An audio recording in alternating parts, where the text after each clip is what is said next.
Hey, you doing? I'm trying to switch up to say it. Absolutely.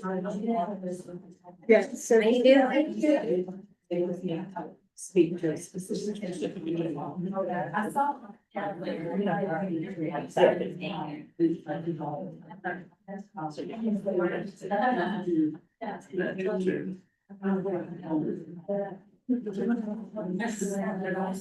Introduction. Yeah. And these, or would it be next steps?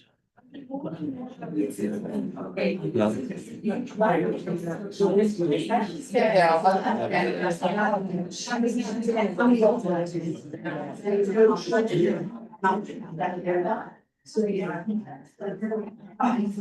Yeah.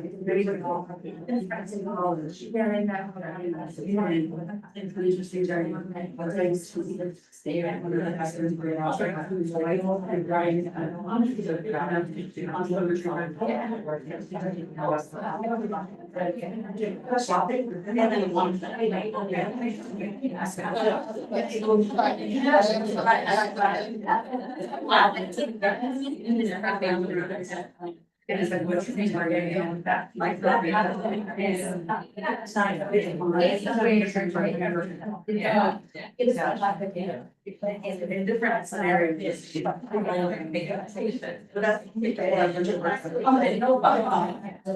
But yeah, we can appreciate it from each other. So I can start. I'll wait for, Nikki to come back. Will be my. Hey,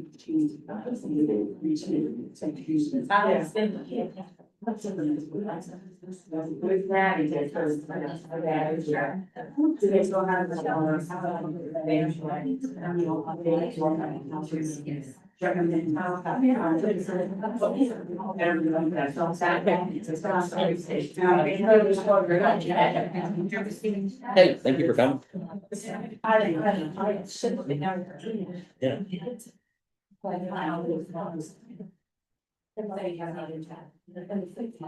We'll get started here in a couple of minutes, just waiting on one person. Thank you, everybody, for coming.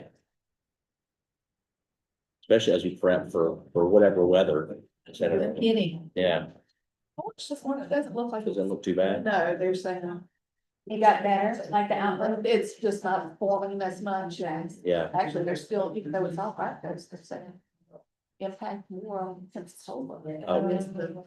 What day was it supposed to be? We're supposed to get It was it. supposed to be awesome, but yeah, they say maybe tomorrow, even Yeah. on Friday morning. And they're saying that it's just gonna be like. Yeah. Like I said, it does look better. Somebody looking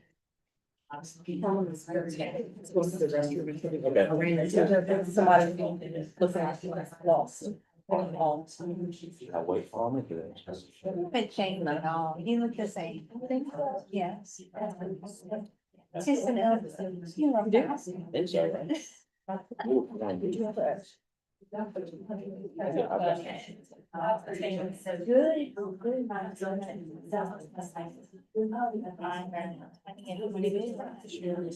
Susie.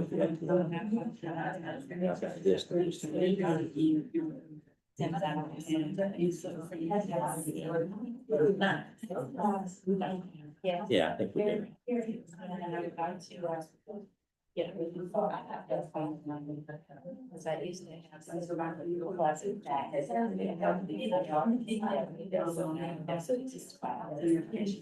And you could say exactly.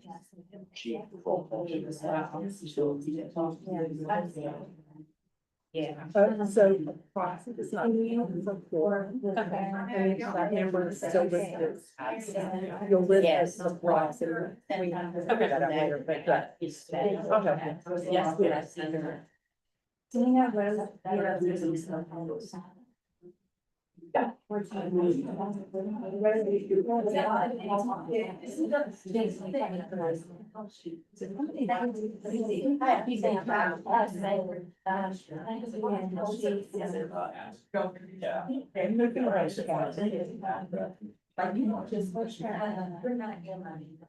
Yeah,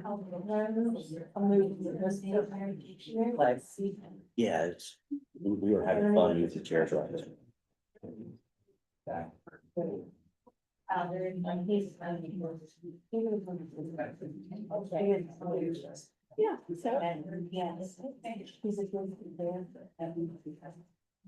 Okay, we'll go ahead and get started. We've got a pretty packed agenda for everybody today. So I'll call the this meeting of the Parent and Family Engagement Task Force to order. If we can get a roll call. Karen Artis, Here. Ted Beasley, Here. Yeah. Aaron Bindley, Sarah Berkala, Here. Charmaine Cassiope, Yeah. Mary Beth Dickerson, Here. Representative Kathy Edmonston,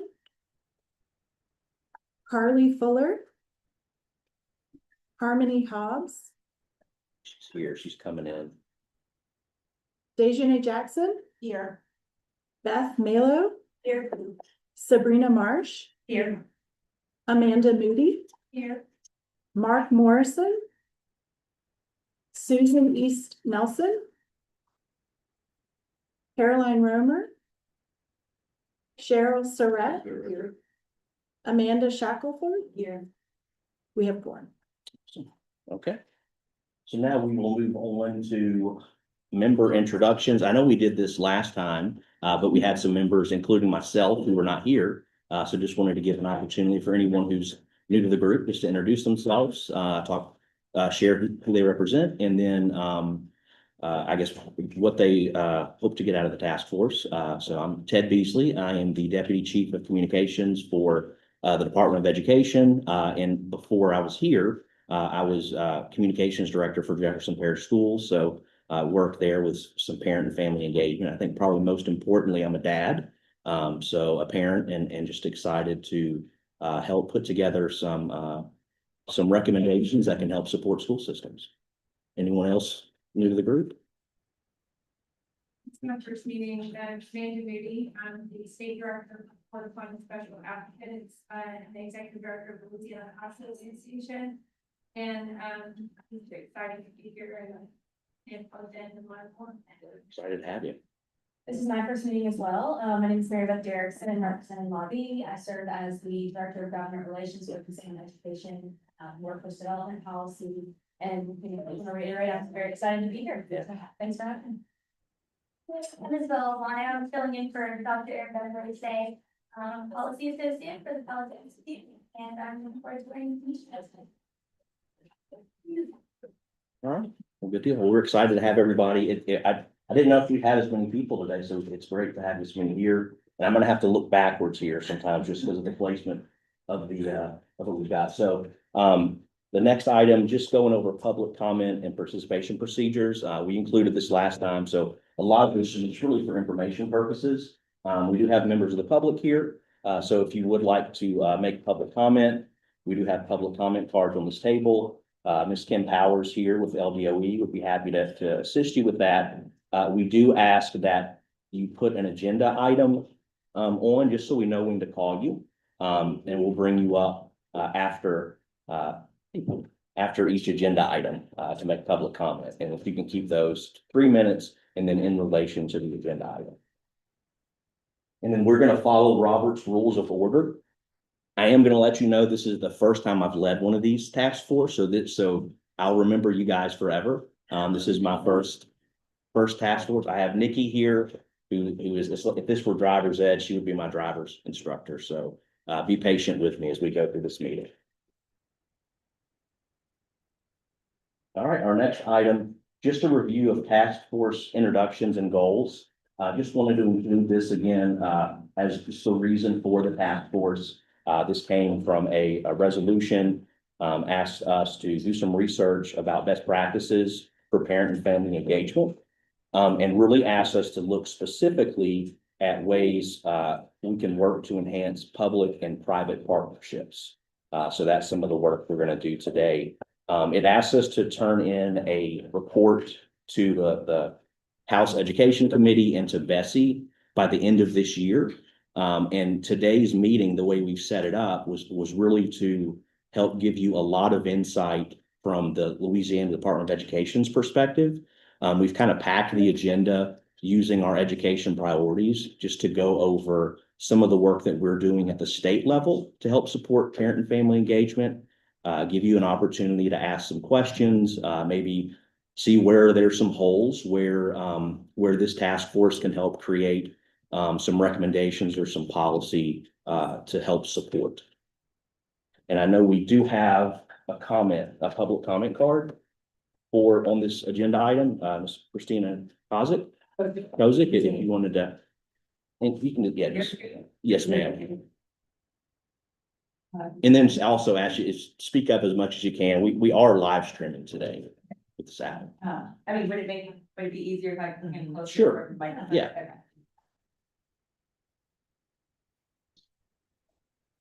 Just so I can get close Yes, to the ma'am. microphone. Okay.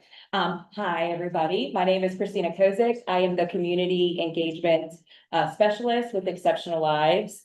I'm also the mother of a special education student in St. Tammany Parish, and I myself identify as having disabilities. So our organization is dedicated to enhancing family engagement for special education families and educators, and we commend the establishment of this council. Come on, yeah. At Exceptional Lives, our approach is based on the dual capacity framework, which was pioneered by Dr. Karen Matt. This framework focuses on building the capacity for engagement in both families and educators. And research shows that family engagement stalls when only one side of that partnership, whether it's just the educators or just the families, receive support. So success comes from dual capacity building that lifts up both groups.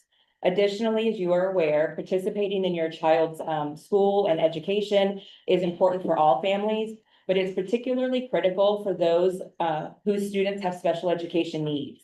So we are happy to support this project in any way that would be helpful. Thank you.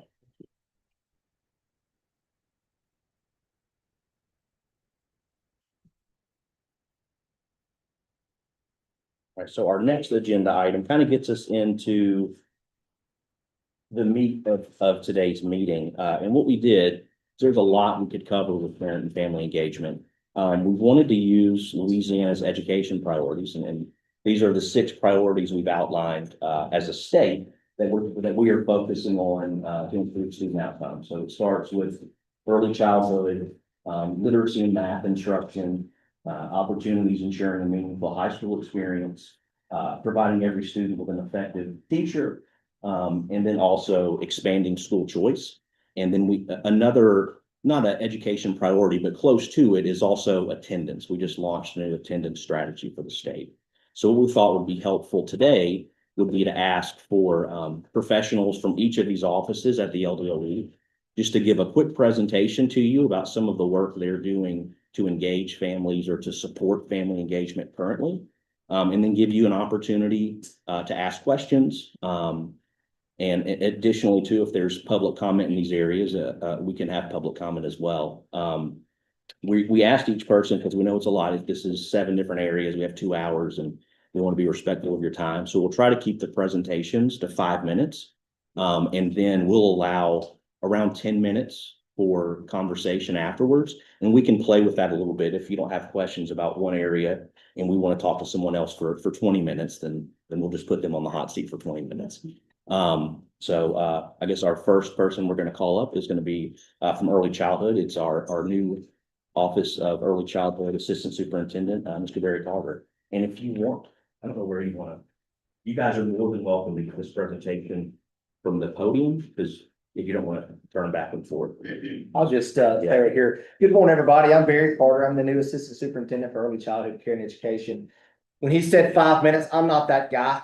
I'm a solid 25-minute speaker. And so the fact that he just put me in a box is going to be difficult for me. So I'm going to try to go through this pretty easy. So just kind of give you a brief history. I was school principal for the past 10 years. What you're doing right here, this parent and family engagement piece is, I think, one of the most important pieces of any school system of anywhere in the state of Louisiana, of anywhere, period. One of the things, the priorities that I always put was, if parents aren't buying into what we're doing, kids are not going to buy in. And then therefore, guess what's going to happen? The school's going to suffer. Okay. One of the things that I tried to build, and when I started the first year, is getting into the community, getting with private partnerships, seeing what that looks like in the school system, because unfortunately, a lot of times, we're kind of scared of what somebody may think of us. We're scared of what would have happened if we don't reach out. We have to reach out, at the kids' best interest. We have to be those people that do that. And I had a great time in doing that. Okay. I loved it. I love building gaps between teachers and the community, and putting together all kind of community events. Not only that, but just all in the same school, system. One of the things I was most proud of was my special education initiative that we put forth through actually a priority that Dr. Brumley started here 4 years ago. And, we called it, SPED Recon.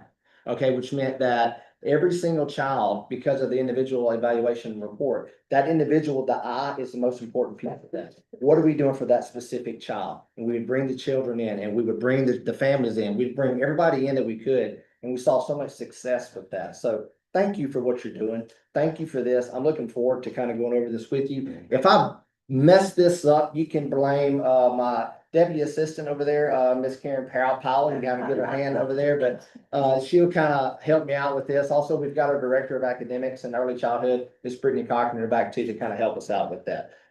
Just kind of reading through this, I thought this was a pretty good slide to kind of give you a good idea of where we're at. Creating a early childhood care and education system, working parents at all income levels, enjoying the peace of mind. That's hard to get in today's time. We're a busy society. Peace of mind is very difficult. So giving parents that peace of mind comes with safe and stable care for the children, leading to a more constant, productive workforce for our economy in Louisiana. Children, we have found out that attend high quality ECCE programs are more likely to meet or exceed grade 3 standards. That's kind of where we come in. So what I want to kind of discuss with you right now is going through that piece. It's going through the family engagement piece of that. Also, showing you what the high quality looks like and kind of what we do in ensuring that, okay? Awesome. So the importance of this, that you can kind of read through this yourself, we go first. We set the stage, early education, they come to us first, all right? So whatever we do in the beginning sets the stage as they continue to grow older, okay? So what are we doing as a department to help families say that we're on the same team with that, okay? So obviously, the first thing we got to do is families, educators, schools, we have to work together. Why? The transition piece for children when they get to kindergarten is very important. Okay, when a child goes to kindergarten on the first day of school was always my favorite day of school, because it never fails when kids walk into a building, even at the middle school level, they walk in, they're nervous. They're scared. Even with the friends that they know, they don't know what's about to happen. Now imagine you're 4 or you're 5 and you're doing that. They're just happy. One of my favorite things in the world was being the lower elementary assistant principal, because every single day I would leave and I would have snot from here to here because I was hugging on kids because they want to be there. So what are we doing to increase that? Okay. So we got to create those transitions. So our efforts, going through those key endeavors, we want to build those essential skills in literacy, math, those interpersonal developments that we're having with that with families. What are we doing with our families to provide that? What are we doing to help them with that? Also, our kindergarten ratings priority that Dr. Brumley has initiated, which I think is awesome. That family engagement piece with that, providing a smooth transition into elementary school, because one day those kids in kindergarten are going to gradually go up. So what did we do early to help them in that smooth transition? What are we allowing? What are we providing families with that? Obviously, the collaboration with the families, educators, community, how we can strengthen that alignment and that success. I'm under 5. I'm still good. You're still good. Awesome. So anyway, so some of the things that we want to do are priorities in literacy and math. 4 of the biggest things that we look at, okay, is our aligned standards, our classroom focused quality measures, our early literacy assessments, and the partnerships that we're doing that are aimed at building strong literacy and math foundations. How we're starting the house, right? What are we doing in the beginning piece? How can we begin? How can we start that process? Okay. So we emphasize the first thing with our early learning and development standards. That is in our website, ELDS, ELMS. You'll hear just another acronym. One thing I've learned since I've been to State Department, there's an acronym for everything. And so also on our website, we provide high quality tier 1 curriculum for schools, school systems. They get to choose, they get to look at what's best for their own site. Okay. Using the early learning and development standards from pre-K to kindergarten, we've created a crosswalk that is age appropriate, but it's also a progression to show families this is what your kids should be learning at this age and at this age and at this age. And it's us helping school systems to know that, hey, these are the standards they need to be going through to get to where they're going. Also, all of our publicly funded early childhood classrooms receive observations. So those teachers have to receive 2 observations a year. This is to enhance the instructional quality. We track that. We have data that goes to that. That's one of our biggest key endeavors to ensure that we're going from not just proficient sites in the state of Louisiana, but excellent sites. Okay, we want that to be one of our key endeavors. One of the last things we do, another one of the things that we do is our professional online learning platform known as EC Learn. This is to provide all of our early childhood educators with professional learning opportunities, some things that we can equip them with while we go through the goals for early literacy, and that also promotes family engagement in that piece as well. So for our families, 3 of the biggest things that we do that's on our website, first is the literacy engagement resources. These are known as our building literacy skills at home. These are practical tips. Okay, these are things for families that they can use, that they can be at home with their own families and helping them to read. Okay, one of the biggest, when the Lord found it funny to give me a 2-year-old and a set of twins. Okay, and so, but one thing that my wife was very adamant on, and at that time we were so tired, we just didn't think about it, is that we read daily. We didn't read, we read in a book. We read to our kids daily.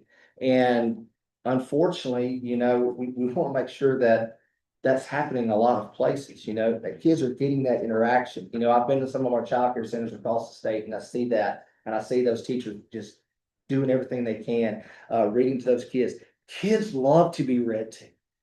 Okay, and I think the more that we can give families to show them that, I think that's going to be beneficial there as well. Also, our special education resources. These are some resources that provide clear guidance that helps families navigate the supports and services. Who do I go to? What do I need to do if I'm seeing this with my child? How can I get assistance? How can I get support? We're trying to help you in that as well. Also, our Be Engaged bulletins. These outline the early childhood resources. This is where we can build strong family partnerships as well as strategies that inform the parents and the families of milestones. So this is stuff that we're working on right now to say, hey, this is what you can expect from your kid at this age. This is what you can expect from kids at these age. There's a lot of young families out there that are excited, but they see something and they're like, oh, is this normal? Great. Kids hit milestones, all great. But so these are the things that we do in early childhood. Obviously, I'm open the floor for any, I think it's question time, some group discussions if you'd have. Obviously, I've got my 2 trusted candidates in the back to help me if I get stumped really easy, and go easy on me because this is my 4th month on the job. So, any questions? One question I have, and I'm going to take a little bit, because I know that, in addition to early childhood, you've also served as principal in school system. Where do you feel at the state level, what could be, like, what types of things are most supportive for family engagement? That really, a lot of times, it really happens at the school is where a lot of this happens, and that teacher. What are some, like, what are things that the state can do that's most helpful? I think one of the things that we can do, I think one of the things that we can do as a state level is provide the school systems with maybe some things that other schools are doing. Ideas. I used to joke about this all the time as educators with these. We see something that works very good at a school and we go, oh man, that may work really good here. And then you bring it to your school and you go flop. You're like, why did that not work? And then you start working through the process and you may have found out that it was something very small that you needed to fix, but it was still the idea. I think a lot of times, a lot of people just, or a lot of school systems may just need that one idea. And I think the more ideas, more resources, the more things that we can provide them to say, hey, these are what these people are doing. These are what this is doing. One of the things that, and it's funny you mentioned that, me and Karen and Brittany just completed a state, we called it K-Ready Learn. And so we went through about 6 different parishes across the state where these pre-K sites are are doing really good jobs, and we wanted to look at that. One thing that we saw was that they all kind of did the same thing. So then we got to talking with some other school systems that they're like, well, why are they doing that? They just thought it up and they started wanting to do it. And that was one of the things that brought to our attention is we may need to bring more awareness to some of the ideas that people are having to help other school systems and as well as, I mean, families as well. I mean, I think a lot of our families with small children, you know, especially with early childhood, it's not that they I think it's very important that they see what is being done, if it's been doing, if it's been doing that, if it's being done effectively. You know, the social media world out there, a lot of our young families are watching on that. They're seeing what's happening in these videos and things like that. I know, the more that we can kind of get into that area and to say, hey, these are some things that are working very good. These are some things you can try, not making it a mandatory, but I think more of that can help. Yes. The three resources that you list out on 18 or 17. Do these three require families to have access to internet? Do they require, will you? Like to engage in these three, do they have to have access to internet and To get to the computer site? to get to these three resources? Yes, ma'am. Okay. Yeah. And so are there any pathways for engagement that could mitigate if someone doesn't have that access? Well, obviously, you have our libraries across the state. We're more than happy to get with those libraries to work and maybe giving them paper copies and things like that, that families can come to that. You know, obviously during COVID, that was a big hub for a lot of our Yes. families that they would have to go there. So I don't think that would be an issue to kind of do some, that's a very good question. Karen? We also, some of you may be familiar with our early childhood structure. So we have childcare resource and referral agencies that serve across the state that provide support and resources to families. And then in addition, every parish is served by a community network lead agency that really works to do family engagement and outreach. And so we're working with those different entities to try to share information, whether it's the link or whether it's a printout of these kinds of resources with families. And that's kind of one of our key projects for this year is really building an emphasis on greater and greater family engagement. And so kind of to back that up, so if there's a family and they're lacking that internet, you know, but like she said, we have built-in structures across the state where the lead agencies can notify who those families are, they can get to us and we can kind of work with that. Question, Matt? Am I allowed to speak? Yeah, it's, ma'am, during public comment. Okay, Yes, ma'am. sorry.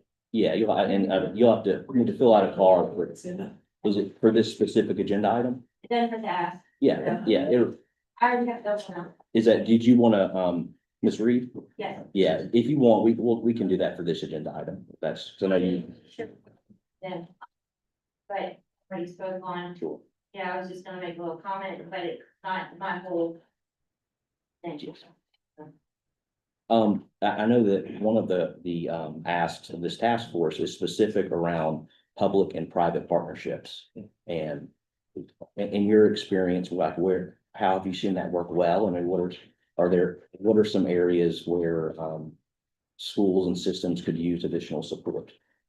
Well, first thing you have to understand, you know, you have to identify the need of what you're wanting to accomplish to see if that can, you know, see if that can occur, if this is the right partnerships you need to be having. And obviously, I would hope that in any community, the children needs to be, you know, supporting children needs to be at the very top of that and what we're doing because, you know, most communities, they stay in that community as they get older. So what you're doing for them in their early years is going to help them to become an adult. And so what are we doing for those kids there? And so, you know, transparency is key. The first thing, that's the first thing. The second thing with private and public partnerships is seeing who's out there, seeing who's available. And kind of once you do that, that involves footwork, that involves going out there, that involves making those phone calls, that involves building a team around you and around that specific mission of what you're wanting to accomplish. And so, you know, there's a lot of help that is out there, I think you just gotta ask, you've got to figure out what you're wanting to do. Identifying your topic, your goal, your mission of what you're wanting to accomplish and kind of going from there. Any additional comments from the task force? I guess I just wanted to mention that one of the things that really, I think excited me during this last legislative session was the fact that there's been an intentional opportunity by not-for-profits and our Ready Louisiana Coalition and Go Far Louisiana. We're dedicated to really putting our focus on increased investment in early parent education. And one of that was to really establish how you better engage fathers in early care and education and be intentional about that. Historic to us this year were the number of dads that showed up at the state capitol.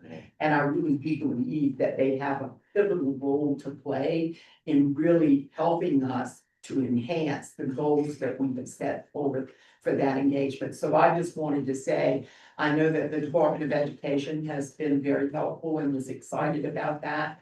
I know Susan, your organization has been intentional about that as well. But I really think engaging fathers intentionally in the early care and education space is going to really be transformative, not only for the children, but in the public-private partnerships that we build across the state. You know, it's interesting to say that, you know, over the past few years, you know, we've seen multiple articles, multiple newsworthy articles of a bunch of dads across the state that are stepping in. I know one of the issues that happened in, I think it was in Shreveport a few years ago. I think it was every single day, it's like 50 to 75 dads were at the school and were greeting kids and being there with them and giving that support. So that's very important that happens. So yes, ma'am. Anything else? Ms. Reed, did you, is this when you wanted to, I know you put in your public comment card, but didn't select a specific agenda item. Did you want to make your comment during this item? I would only speak on like one part of my comment as a whole, so I don't need to speak more than once. So if I'm only allowed to speak once, and I'll wait. Yeah, you just need to, you just need to fill out an additional comment card. Okay, you want me to speak and then fill out the card? Sure.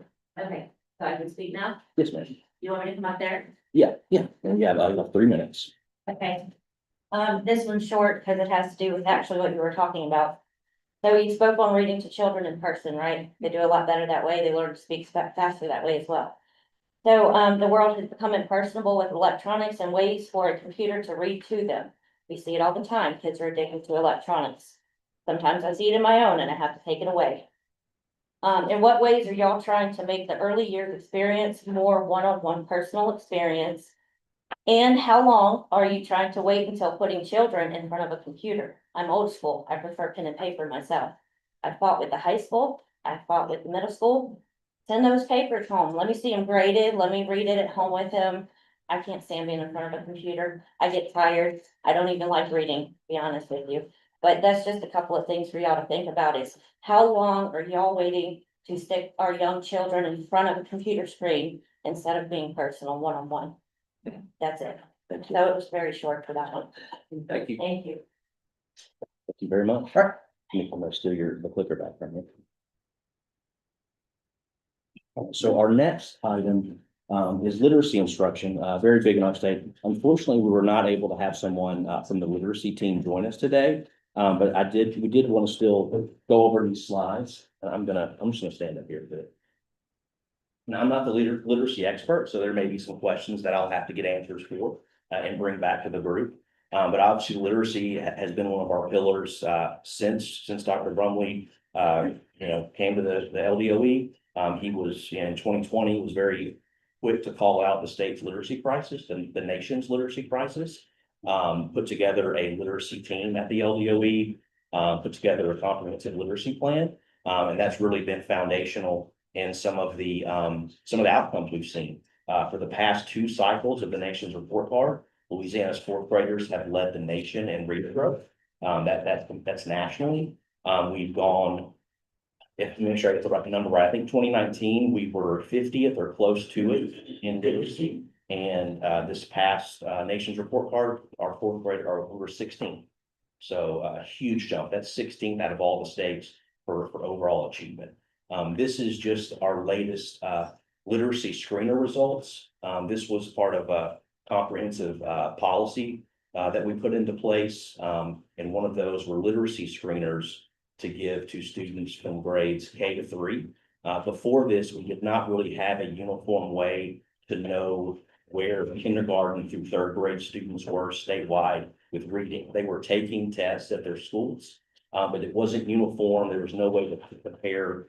It was almost comparing apples to oranges. So we put together a uniform process to where now we have, we're able to look and see how students are doing in these grades. And these are the results from our screener last year. From beginning of year to end of year, you can see huge growth across the board. You look at kindergartners who, that was their first year of instruction, and they more than doubled. So we're seeing some really good progress. Pleased but not satisfied, as Dr. Brummel says, with that work. And this is just kind of some of the stuff I was talking about there. Really big as far as family support and support for students with literacy is our Louisiana tutoring initiative. This has been foundational for us in the the goal I've seen academically from pandemic to now. Harvard and Stanford did the education recovery scorecard, where they looked at all the states that they've done this annually, I know for at least the past 2 years, and to see how students have recovered since the pandemic. Their report came out last year. We were #1 in the country for reading. It also found that Louisiana was the only state where the average student has academically recovered since the pandemic. So we're very proud of that. And we really feel like tutoring is a big piece of that. We have 2 legs of how our tutoring process works. During the school day, we have the Accelerate High Dosage Tutoring Initiative. The legislature has funded this. It's $30 million. School systems can use this funding to provide additional tutoring to students most in need during the school day.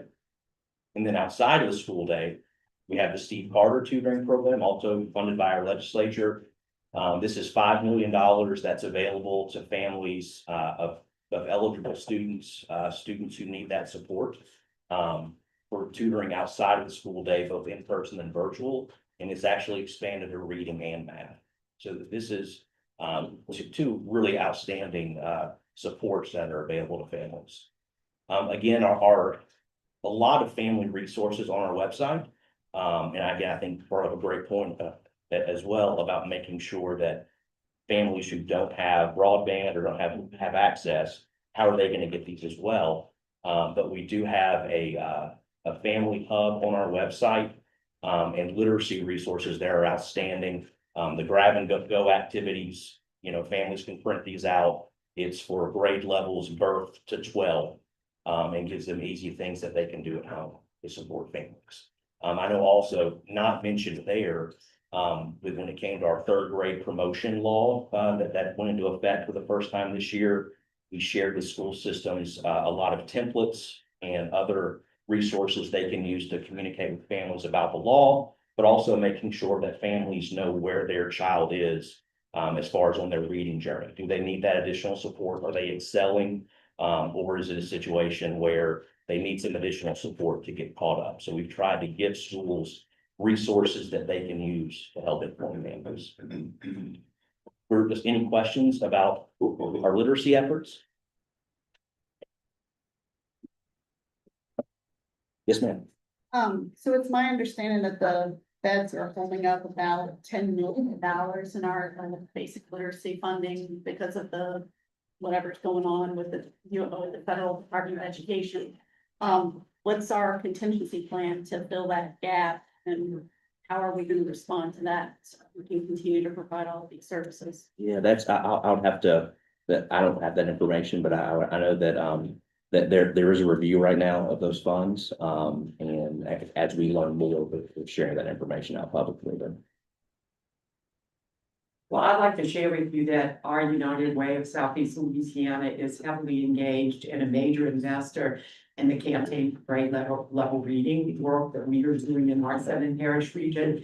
And I just think it's critically important as we discuss the public-private partnerships, because we are in the process of engaging in a pretty high profile breakfast with the superintendent for New Orleans and really sort of looking at making that increased investment, because like what Susan just asked, we're going to have to fill, I'm afraid, a gap that is going to be pretty steep. Yeah. Financial, at a pretty steep financial cost. So I know that we are willing as the United Ways and Port of the System that really are making major investment in this. But I would like to be part of any kind of discussion moving forward that might be able to address, once the Department of Education examines sort of how are we going to build the capacity to make sure that we don't go backwards. Sure. Any other questions or comments on literacy? I don't think we have public comment. Oh, we did. Ms. Reed? Oh, no, that was. That was before. Tough one. Yeah, you'd asked me a hard, fill out a hard, so I did. So our next item to go over is our math instruction. Hey, you want? It's me. Good morning, my name is Shannon Willis. I'm a math specialist with the Division of Numeracy. And so our math priority is that we believe that every student is a math kid. And we want to ensure that all students have access to high quality math instruction from foundational to advanced skills. And we know that learning does not stop when students leave school. And so we understand that families, caregivers, and the broader community play a critical role in our children's education from their earliest experience in math through high school graduation and beyond.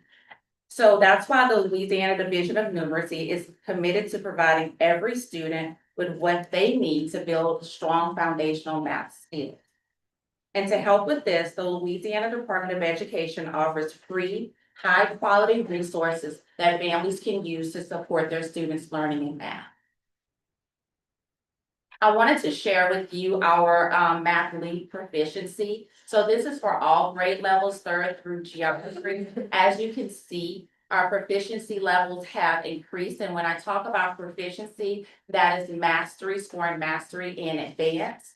And this is third through geometry. And as you can see that it has increased throughout the years from 2021 to 2025. We could not do this without the efforts from our parents. So not only our school community, but our parents have helped with these proficiencies.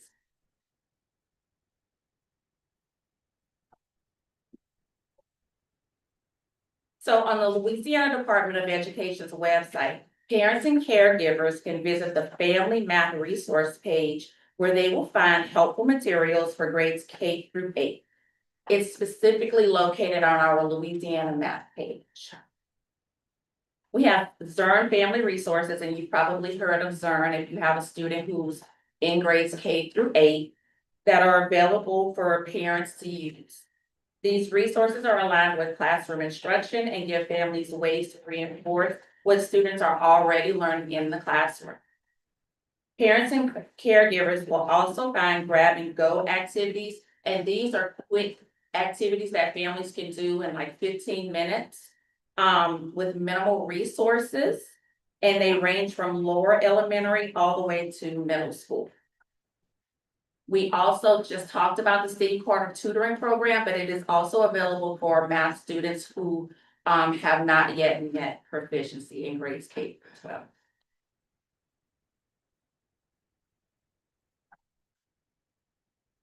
So across Louisiana, many schools are using Zern as a key tool for math intervention and support. To help families get involved, the Family Math Resource page includes helpful parent letters that explain what Zern is and how to get started. We also have Zern helpers for parents to provide practical tips and strategies that families can use to support their child's success with Zern at home. Both the parent letters and Zern helpers are available in English and in Spanish, making them accessible for our families. There are also resources created specifically for students, including tools to help them stay engaged in their Zern lessons, track their own progress, and they will also earn a certificate upon completion to celebrate their work. The grab and go activities are designed to be easy for families to use at home. Each activity includes a list of needed materials, step-by-step instructions, and guidance for parents to support their children during the activity.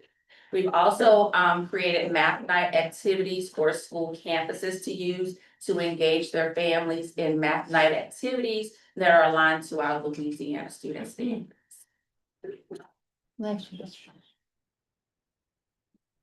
Any questions about this?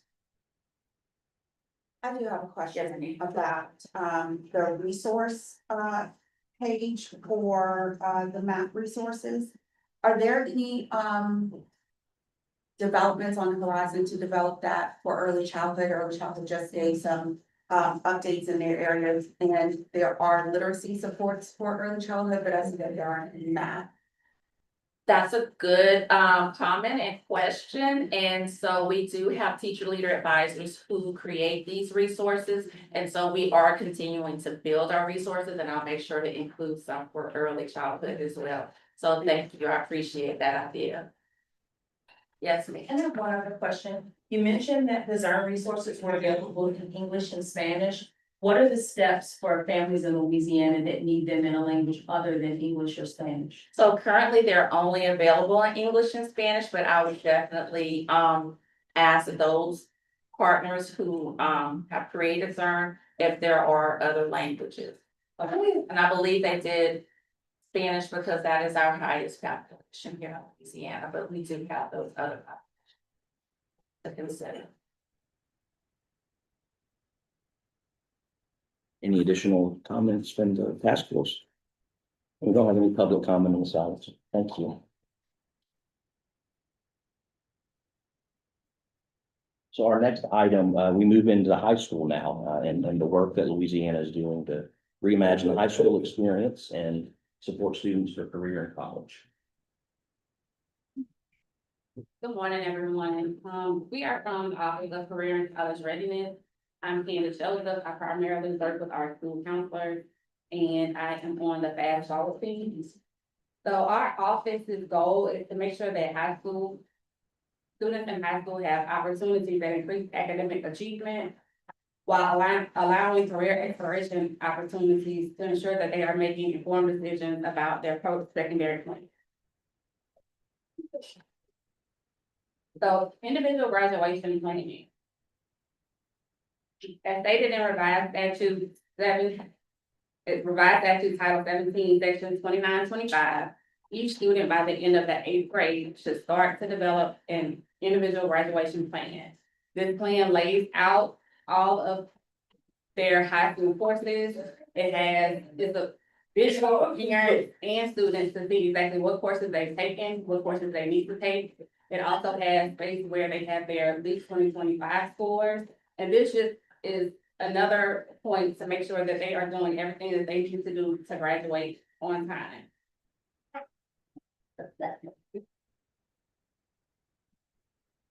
Here are a few examples of how families can actively engage with the graduation process. Of course, like I said, the IGP parents, with the IGP parents are to sign those IGPs at the end of every school year along with their student. And this is a very crucial part of graduation planning so that their interests are aligned with their goals after high school. The second one is staying informed about graduation requirements. Staying informed about these requirements as well as college admissions or career certifications are very important as well. We want to make sure that students are on track to meet those goals. 3, encouraging and exposing students to various career options. We can't say exposing students enough. This is very important, not only in high school, but early on as well. This includes attending college and career fairs, as well as various volunteer opportunities. And last but certainly not least, encouraging academic and personal growth, which means reinforcing the importance of attendance and personal responsibility.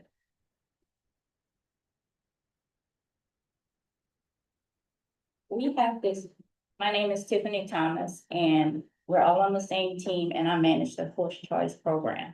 So Course Choice is an amazing program And this provides students the opportunity to take courses that may not be available at their school.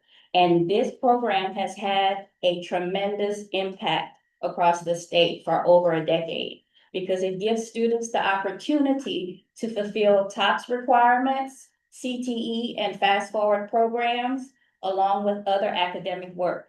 And a huge portion of our courses now are dual enrollment courses, like over 80%. Last year was like 82% of the enrollments were with dual enrollment. So your question may be, what is the parent's role in course choice?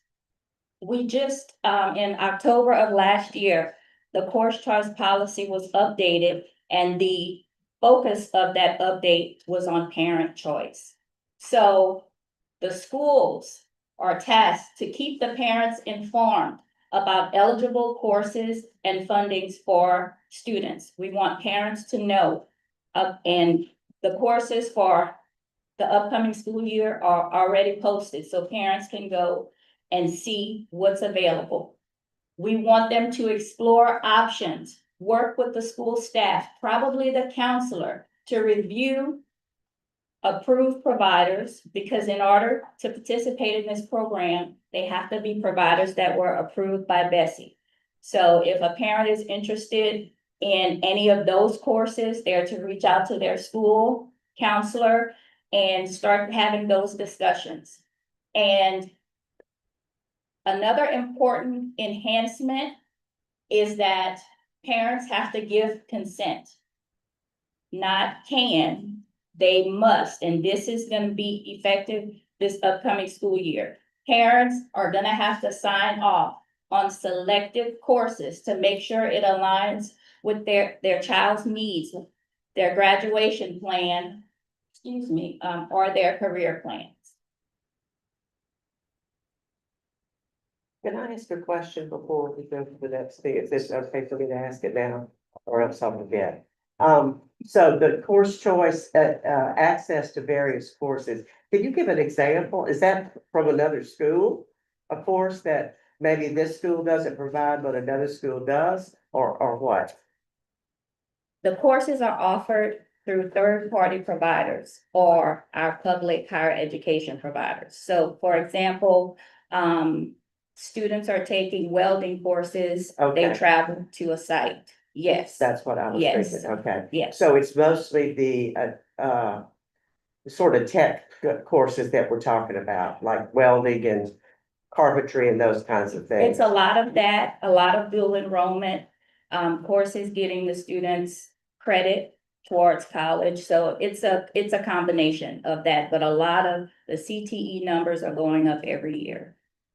Okay, thank you. Can I add to that question?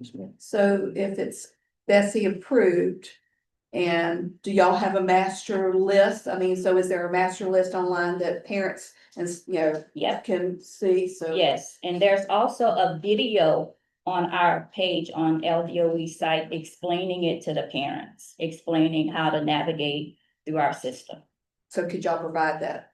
Yes, ma'am. Yes. We'll do it. Also, a lot of these where you show that you have these links instead of just saying what it is. If Yeah. we Share. provided those. Yeah. Yes, ma'am. We'll send out after Good this idea, meeting. yeah. We'll follow up with an email and we'll share those resources. Another question I had, on the other, I should have asked it, as it was the first, the parent meetings, about the child's, plan. Is that did I understand you said it's the end of every school year or just one time that happens? Well, it depends, that's in the hands of the schools. It's gonna be What the is schools, your guidance? the school's responsibility to inform the parents. Well, this will be their first year. Okay, So we're recommending Okay. that they have this at least in the summer for the beginning, and from now on, we're gonna have courses available for the following school year, ready in January. So a parent can start looking in the spring for courses they would like their child to take that upcoming school year. So we're gonna also encourage the schools to start having that conversation at the beginning of the actual year for the next school year, if that makes. And in doing that, you know, you're saying that that all sounds good, but how's the parent gonna get with probably the counselor to make sure that the child gets that, what they're wanting? You know what I'm saying? That doesn't happen a lot. And that's part of the problem. And we're hoping that this mandate decreases that and it's almost like not almost, we're making it mandatory Good. that the schools engage the parents. The parents will have to sign off on every child's courses. Yes, Every year, every year, every year. every year. That's good. Yes, Thank you for clarifying that. you're welcome. I do have a question. Actually, two questions. The first is regarding the school schedules. School schedules are different within the parish or within districts. Do you offer guidance on how to schedule courses? Let's say that, well, one elective, you know, when are they taking these courses? Are they taking these courses as electives? Are they taking them as part of other things? Are they doing them at different times? Because I know some schedules are very restrictive, especially if we're going through the TOPS requirements. So I think that's, my first question is, how do you handle scheduling differences across the state? That's a school system decision. We do not, Do you offer guidance or like a model of how it could potentially work? not our office. Okay, No. do you know, is there any partner that does provide that? I can look into that. Okay. I don't know of anyone, but our office does not. Because some do block scheduling and Right. that's a district So we decision. have to make these, Yes. we have to put this into place, but if, you know, if we had like a plug and play, that would just help the districts in order to schedule and the counselors were scheduling these courses, and I know schedules change potentially from year to year, bell schedules change. Maybe we have a 45-minute skinny here this year and such happens. So I think when we're leaving the 8th grade, are they, is this contractual, like these are the classes they take, or is it flexible? If there are changes in what the child's choices are for themselves, as electives go, as well as if there are differences in schedules of the school level. Does that make sense? That's a two-part question. And I do that our teaching and learning team has created staffing and scheduling guidance. And I can add that kind of, I'll do a follow-up email. This is kind of where I plug in a bit with what we do. And my second question, revolves around financial literacy classes. Are those courses in this list? There are a couple of providers that do provide financial literacy. And Okay, those because are. I know that that's Yes, legislation that's been passed, and so now, you know, scheduling, kind of moving things Yes. around. And the contractual piece that I'll get back to, if so they're creating this at the end of the 8th grade. Or they can change those, make changes to those, are you referring to the IGP? yes. Okay, Yes, the IGP, there's nothing that's written in stone. They started in the 8th grade, that's when they start to develop it, and they fill it out every year. So any changes that are on there, the parents have to sign off. Okay, I missed every year part. Okay, thank you. That's crucial, you know, because of legislative changes and whatnot. Okay, thank you.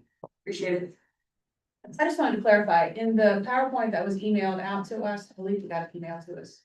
That's a hyperlink to your page? yes. Okay. Yes. And one more thing I want to add that's not up here, another part of our enhancement is that schools have to follow a list of 7 different priorities in spending their funds, because course choice, it's funded by SCA, and unfortunately, there's only a certain amount of money school systems have to spend. So if a parent were to reach out and say, I want my 9th grader to take this welding class, well, there are a list of there are a list of priorities. A 9th grader wanting to take a welding class over a senior who needs a course for TOPS in order to graduate. So that parent probably would not get that request in the 9th grade. So there's a list of priorities that schools are to follow when scheduling. That's another scheduling question, my apologies, and maybe when I did that piece, Yes. that would help Yeah. a lot as well for me to see that. But let's say that on this side of the table, they all have a different course that they choose from. How are they being differentiated if this one all decide as one course that they're taking, and then everyone else has chosen a different course? Are they all in the same space? Like, what is, and they're doing it virtually? It depends. Some Okay. courses some are virtual, and if a parent wants the child, and some they travel to the location, whether it be one of the Right. higher ed or CTE, so it just depends. And because it's choice, I mean, what Yes, is choice, but yes. at the same time, like feasibility and like infrastructure of each school Yes. is problematic. So I'm just trying to wrap my head around it. Yes. Thank y'all for your patience. No problem. For it says parents must give consent for children with, active child in need of care cases or who are in the foster care system. Is there official guidance on who then is giving that consent beyond the biological parent? We do not have guidance on that, and I will definitely make sure that we look into that. Thank you. Yes. You just raised the issue about, there's 7 priorities set by the state because the funds are limited. The funds come through the MFP? Yes. And how much is it per? It's $70 per student in grades 7 through 12. And that's based on the February 1st count of the previous year. I'm sorry, can you repeat what the acronym was of where the funding is coming from? Is that MFP. MFP? Yes. We have an MFP one pager. Oh, MFP is very complicated. Yeah. But I'm I think the gonna, point is but I'm gonna include it in there. $70 is not much Yeah. Right. for this. So I think that was. Yes, it's not a lot considering some of the courses may be $300 or $1,200. And so then who pays the additional for that? The schools find other funding. Does the Yes. parent ever have to pay for the difference? No. So, Just to say allocate the MFP funds doesn't mean that they have to use that much on every student. So they have a Exactly. bucket of money and the students who choose to use, so they could use like 300 and like 5 other kids don't get it. It's Well, I think that's the point she was Yeah. making too, but because Yeah. this is a parent engagement. Yeah, I think it's, and if parents Yeah, are no. watching, it's very important for them to know, one, their students may not they may not be in those priorities courses, there may Right. be limits, so when the school tells you no, it's not necessarily because they're not wanting to provide it, it may be a monetary issue, it may be other things that they're trying to ensure Right. their other students get it, so. I'd like to, just make a comment from our United Way. We serve 7 parishes in southeast Louisiana. And we have established, the prosperity center models, which if there is an opportunity for whatever reason, you have capacity issues related to financial literacy courses, that we're certified and have highly skilled, trained individuals in that prosperity center. So if there's an opportunity for us to build a public-private partnership where we can add capacity in our 7 parish region to assist you in meeting those goals for achieving financial literacy, we would be more than happy to have a discussion with you. Yes, please email me at coursechoice@la.gov. That would be great if we can get you on board with that. Thank you. You're welcome. All right, good morning. If I don't fall first. I am Tanisha Ellis, the education consultant for work-based learning. And I'm gonna talk to you today about work-based learning and what this means for the state. So work-based learning is gives students an opportunity to earn school credit while getting real-world experience. It allows students to explore career options before spending time and money after graduation. Ideally, we want students to have a more informed decision before they go off to technical college or either to four-year institution and build a resume and professional network while they're still in school. In most cases, they develop like mentorship, they learn how to talk to adults, and some of the skills needed to have interview. In Louisiana, work-based learning includes 3 things: internships, cooperative education, and registered apprenticeships. So internships are more project-based opportunities within industry. Cooperative education is a part-time job to be at least 15 hours. And a registered apprenticeship is defined through LWC and usually about 40 hours. Next slide, please. What does this mean for parents and what can parents do? So I am a mom of a high school 10th grader and a 7th grader student. So some of the things that I have done are talk to my children about their strengths, what they want to be when they grow up. Ask the school about work-based learning opportunities. Another thing that you can do is look at their school websites, look at their career technical education web pages. Encourage responsibility, show up, communicate, and take pride in your work. Also, find volunteer opportunities for students. They can do it through a library, they can do it through maybe a local daycare, just to get them accustomed to more of a schedule. Stay connected with your teacher and your work-based learning coordinator. Make sure you send emails just to introduce yourself, ask them what opportunities they have available, and then how can industry and business help provide those real-world experiences. That could be through helping do resumes, coming to talk to students, allowing them to tour their facilities, mentor students and build professional skills. And the most important part is investing in Louisiana's workforce and sometimes hire the students beyond graduation. Okay, thank you. Thank you. Any additional questions? Yeah. This one. But they don't go nowhere, y'all. Love it. First of all, I want to say thank you to your department. Clearly, high school is one of those, very complicated systems, but absolutely necessary to know how to navigate. Problem is, parents don't know how to navigate it because it's so complicated and so multi-layered. I see the great work you're doing. One of the issues is that we have this gap from regulation to implementation, right? How do we, all the things that you all are doing, how is it trickling down, especially to your question, what does it look like at the school level, the level closest to the student? These discussions aren't happening. The parents aren't being informed. IGPs are sent home. They're not a conversation or a parent-teacher conference that is developed in partnership with schools. So what guidance does the department have for the implementation side? You mentioned that for course choice, we're now mandating that parents must approve and sign off.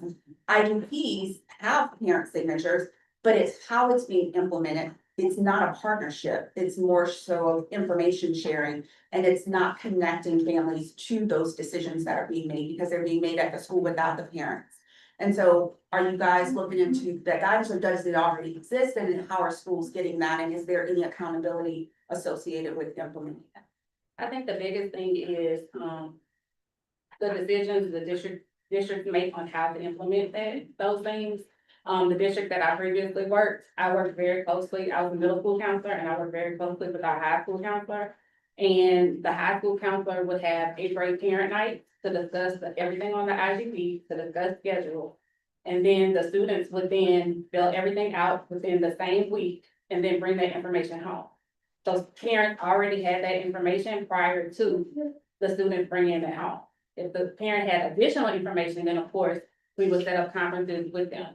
So it's all about how the district set up that information, so that definitely that can be a drawback.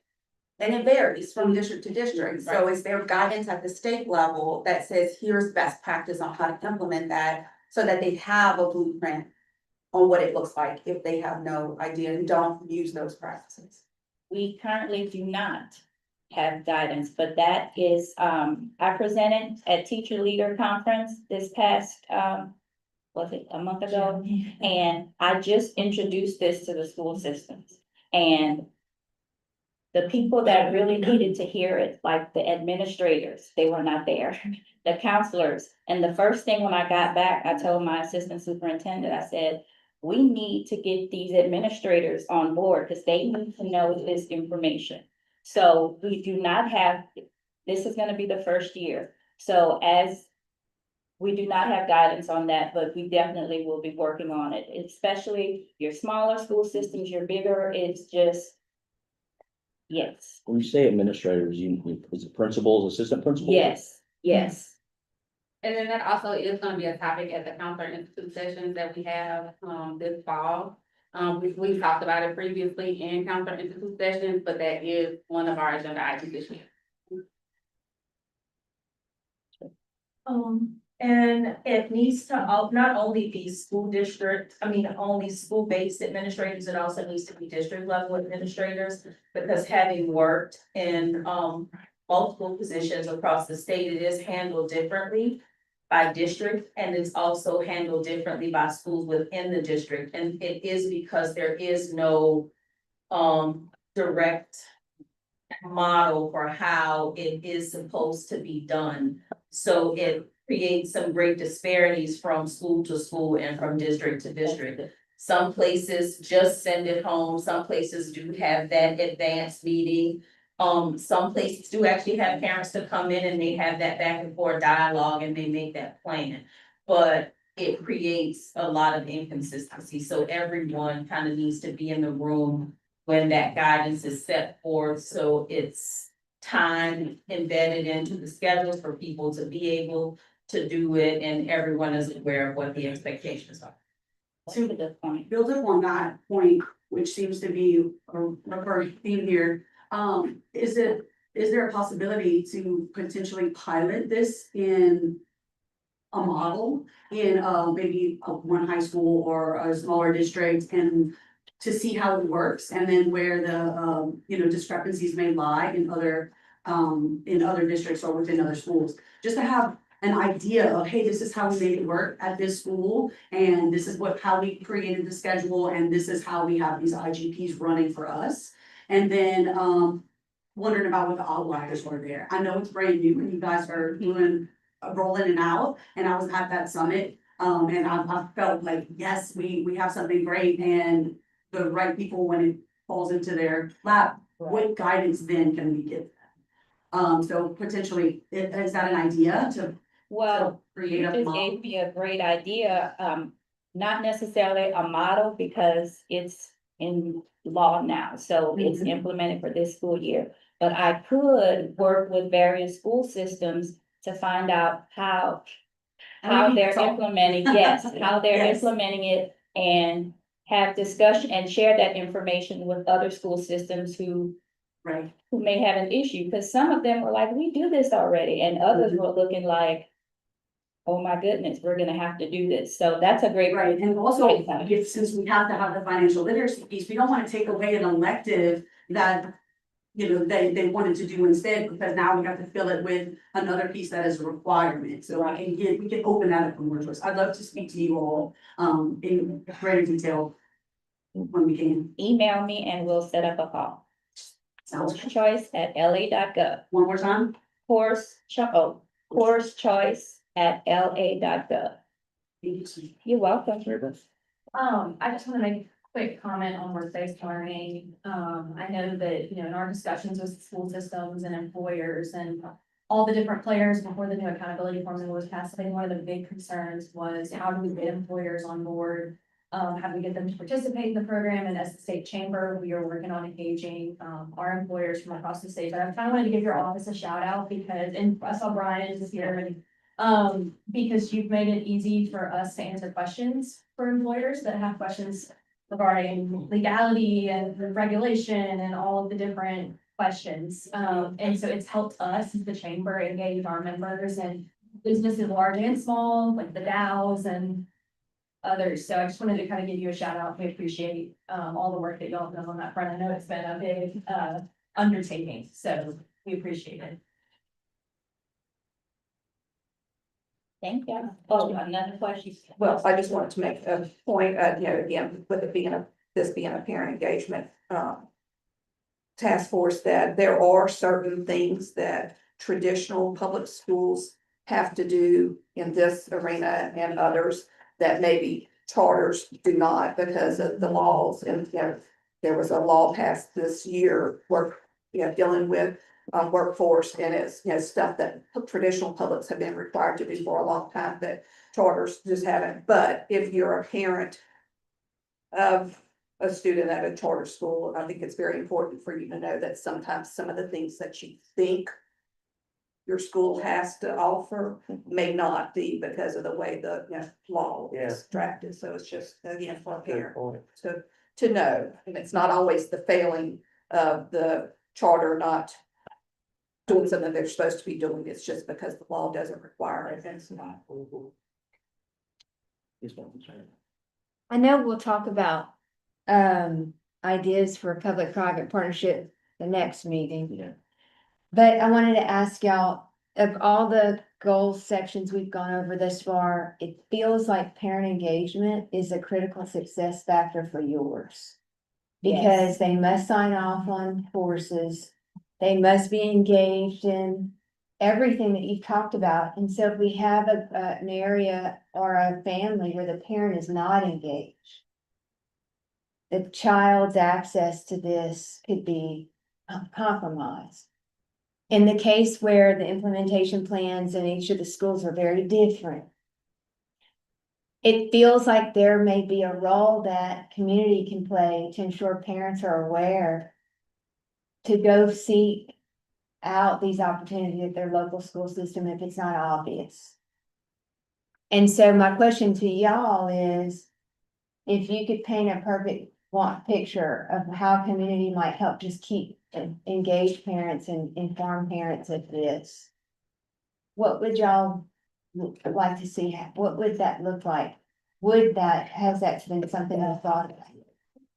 So I'll go first. I Okay. thought about it a little bit.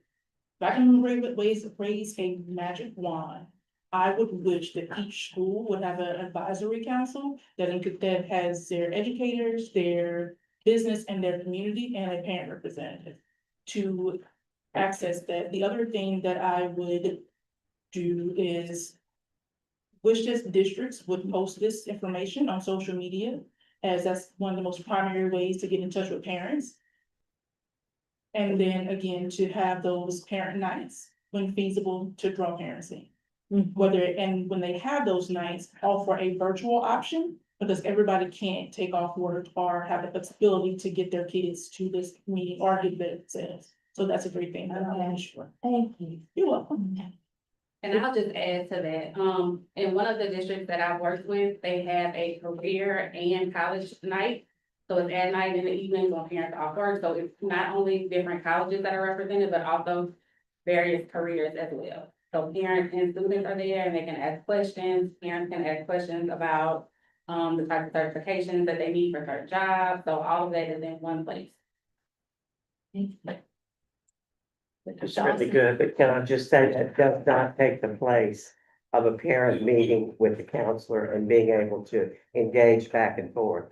That's great, and I think most schools probably do that. It's still not connecting with parents necessarily. So the more, I don't know about, I don't like mandates, but the more we can sort of, not force, but guide, you know what I'm saying, schools into recognizing that this is a priority. And what you said is true, because if the parent is not getting it, then chances are the child is not gonna get to where they need to be in order to meet with success. So I just think that's extremely important. And maybe we need to do something legislatively, I don't know, but I just know that this is just a very, and y'all know, because you do it all the time. It's so important. If I could build on that as well, like, this, I believe that the schools have the greatest intention of involving parents, but with past experiences, that's not always the easiest task to go about. Especially when schools have so much going on between 7 a.m. and 4 p.m. and even after and even before. And so there's a time crunch. So the accountability piece on the parents is, I mean, how do we get them there? How do we, we have pizza nights and we have all these things, all these PBIS incentives that work very well. But how do we get them there and how do we work with their schedules and be flexible enough while still having boundaries for the schools and the systems themselves? So, I mean, I'm right there with you, and I guess these are just questions to tackle as it progresses, that accountability. Yeah. That was great, yeah. So, thank you very much. you. We have three more to go. We've got, if we're gonna keep on the schedule, we've got about 30 minutes left, so I think we might be able to do it. So we do believe that outside of a parent or guardian, the teacher, has the greatest impact on a student's academic success. That is, one of our priorities is that to make sure every student is impacted by an effective teacher. And we have done work recently around the teacher evaluation system. And part of that does also include, family engagement support. Yes, so good morning, this afternoon. My name is Rebecca Stevenson, and I'm the Director of Educator Preparation and Accountability. I work on the Educator Talent and Workforce Development Team. We call it ETWD, because it is a mouthful, which lives on, in the Office of Teaching and Learning. And so one of the biggest, well, this priority, right, having an effective teacher for every student, we do a lot of work on our team for that, including recruitment and retention, starting with those high school students and recruiting them into the field. We have a summer camp going on right now for them, all the way to our current teachers, keeping them in the field to certification. But on my team, today I'm going to highlight two initiatives that involve the task force today. So the first one is LEADS. So LEADS is the Louisiana Educator and Advancement Development System. So this is, we have reimagined the way that we are evaluating our teachers and leaders. We have also adopted the aspiring educator rubric for those in our preparation world. We're the first state to do all three. We worked with NIET to do this, to have a coherent system of rubrics and evaluation for everyone. And I heard just a second ago, we're talking about accountability. And so I'm going to talk about how that lives in our system just now.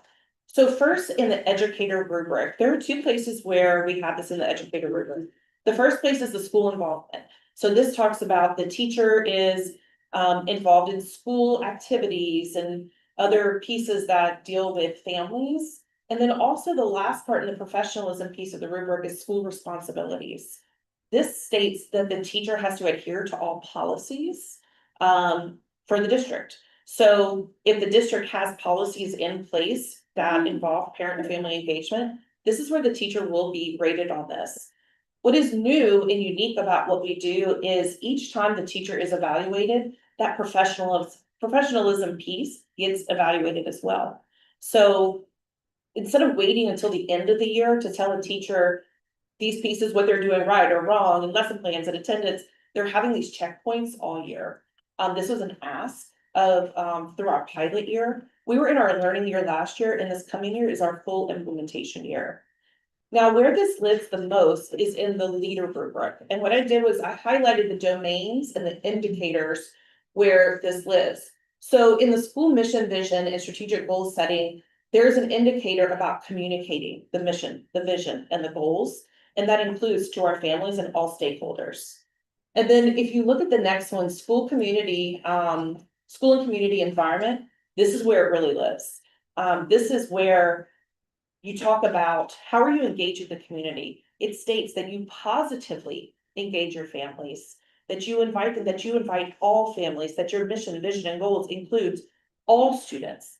And then the second part, the responsiveness to stakeholders, is how are you responding? Are you communicating? Are you taking into account their history, their background, when engaging with your stakeholders? And just making sure that that engagement happens. So the school leader is the principal and the assistant principal, dean, anyone in an administrative role gets evaluated using this rubric.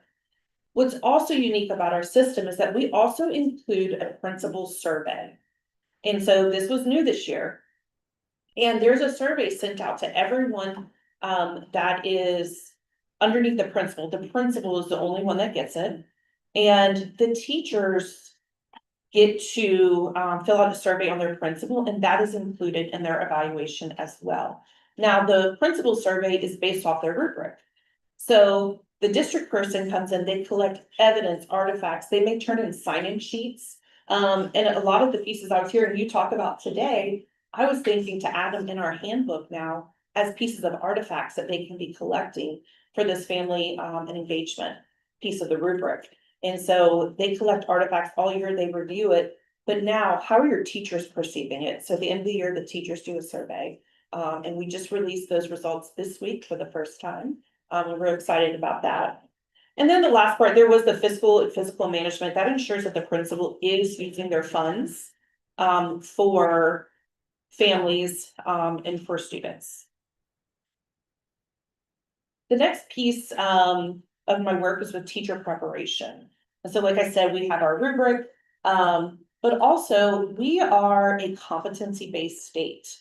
So some states, their policies for teacher preparation may say you have to have this many hours in, we do have literacy hours, but literacy, math, and social studies, they have to have hours. We don't say that. We say these are the competencies that teachers have to meet in order to be recommended for certification from their preparation provider. So when they get approved, we check that the competencies are in place. We get our academic content team to review them. We review all the parts of their application. And then whenever they are assessed at the end of their program before they're recommended for certification, their prep provider makes sure that they met all those competencies before becoming a teacher. So one competency that we are adding to at this Bessie meeting is this competency. The teacher candidate encourages family and community involvement to support student learning and achievement. And so this was not in our competencies before, but now we're adding this to ask our preparation providers to have some learning around it for our candidates before they come to the schools. And so that is all I had today. If there's any questions. I need to breathe. No, you're- I love that it's being put in the teacher prep providers or teacher prep programs to provide learning opportunities. Are there any learning opportunities that the state's providing for current educators around family engagement? That not on my team. I'm not sure if any other teams are doing Okay, anything. I was speaking specifically to teachers. Okay, no. Any additional comments? All right, I have a then question. it will have to, public comment, you can fill out a comment form. I did, I was just gonna ask a question. Oh, questions will just be, for the task force, but members of the public can fill out a comment card. Oh. Yeah. Me. I was afraid. Can offer information for their consideration. It's testimony before the group, not Yeah. that. Okay. I'm sorry, you missed the, can I do that now? Okay, I have it, Howard. Oh, you want to have your public comment now? Yeah. Is it just fine? I'm sorry, I wasn't exactly sure how the agenda items would tie in, and it pertains to this. Mrs. Potts? Yeah. Okay, yeah, I had you for choice, but if you wanted to speak now, that's fine. Okay, thank you. So will there be some maybe uniformity? I know that districts vary in size and whatnot, and in charter schools, especially, they consider themselves a district, even though there's only two buildings. And so, but what I see is a very high attrition rate in our charter, in our school. With teachers and administrators, but the top level of the administration, there's no accountability at all. And despite the fact that the parents have gone to great lengths to communicate to everyone except Santa Claus, I mean, they have actively constructed a barrier so that that communication becomes impossible. And so I feel as though if there's some kind of uniformity for everybody, not just the teachers, I'm a retired teacher, disclaimer.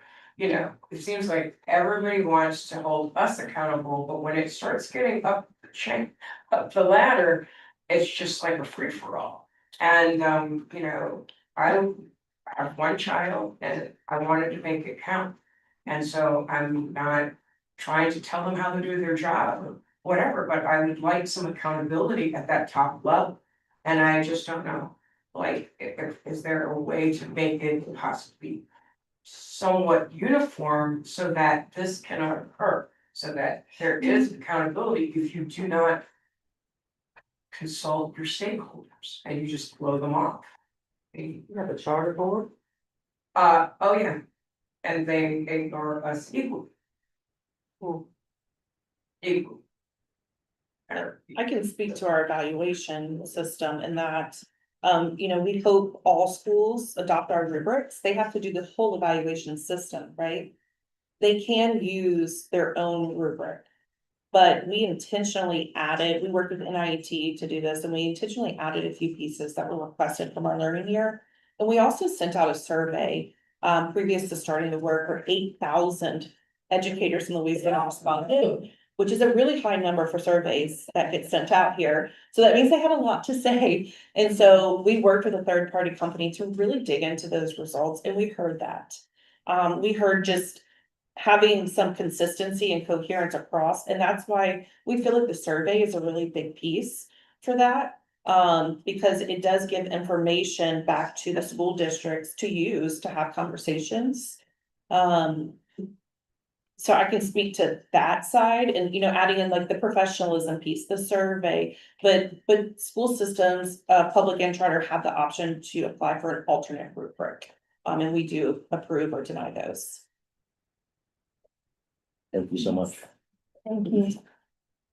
Okay, our next area is school choice. Caleb Moore. Here to tell us more about that. Absolutely. Thank you.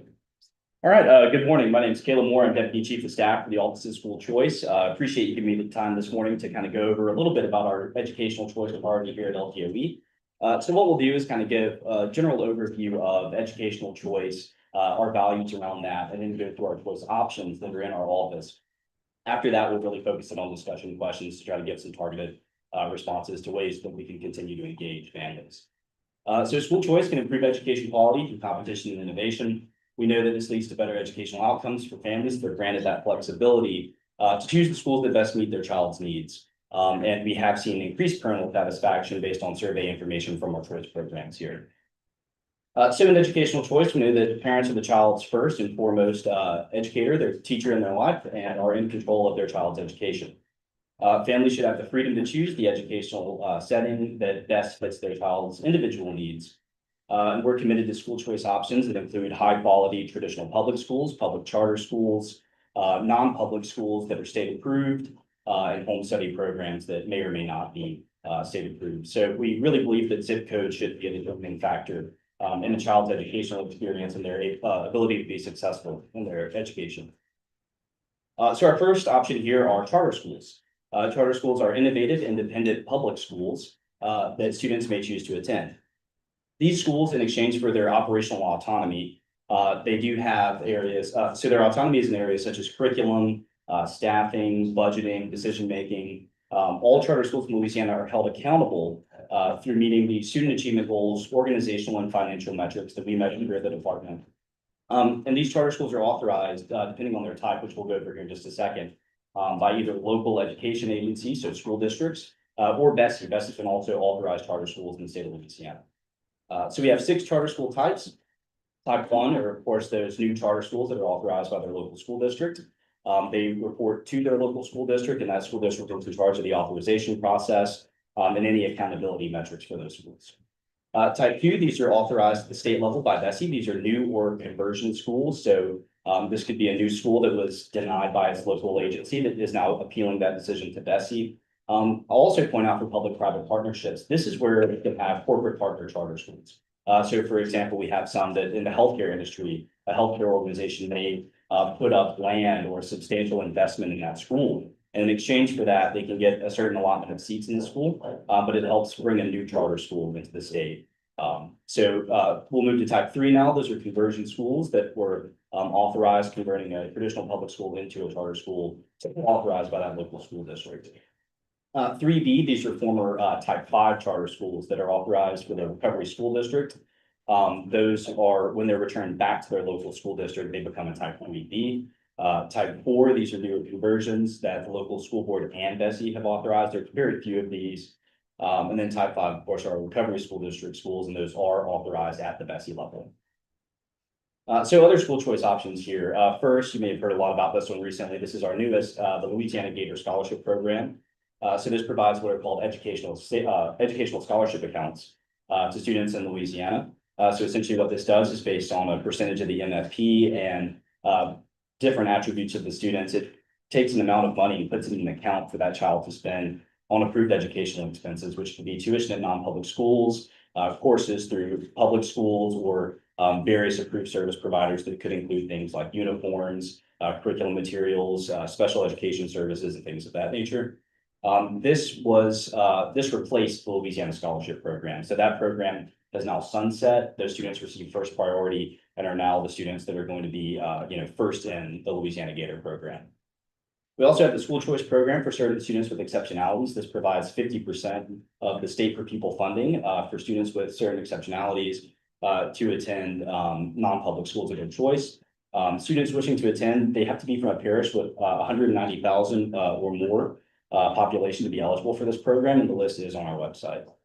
And the tuition donation credit program, this provides scholarships from student tuition organizations, which are approved not-for-profit organizations that accept tax deductible donations in exchange for creating scholarships based on a percentage of the MFP for students to attend also BESI approved non-public schools.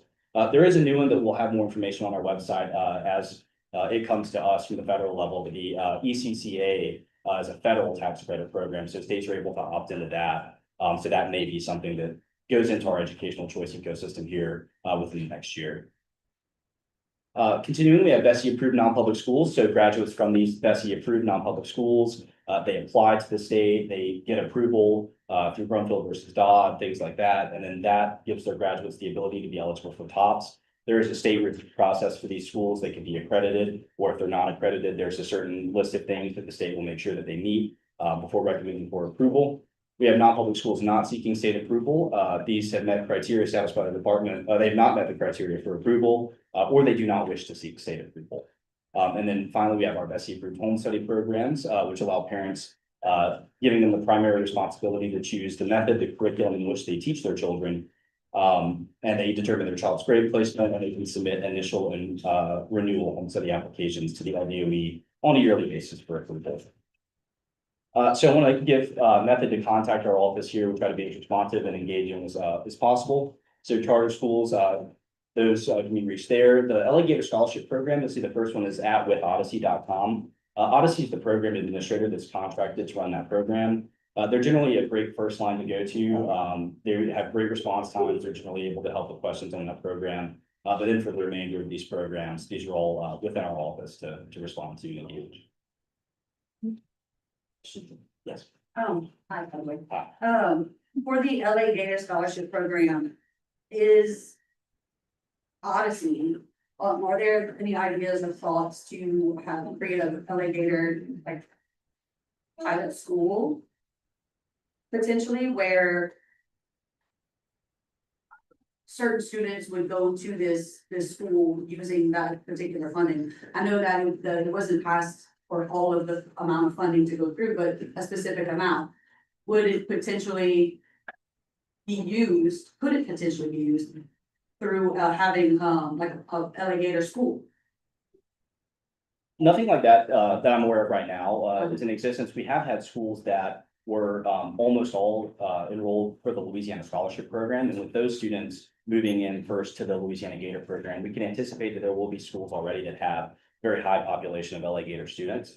I've not heard that as an idea that any non-public schools have, but if they were to specialize in serving LA Gator students, I think this kind of opens up the ability to innovate as long as they stay within, BESI regulations for non-public schools. I think there are ways that they Like can. I think a lab school type of thing, where it's the model school that is now implementing these things, and this is how it's working with this system.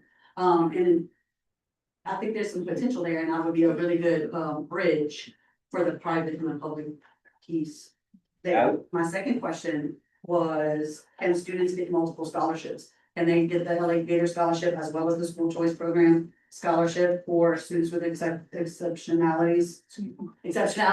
I'm reading other things while I'm trying to speak.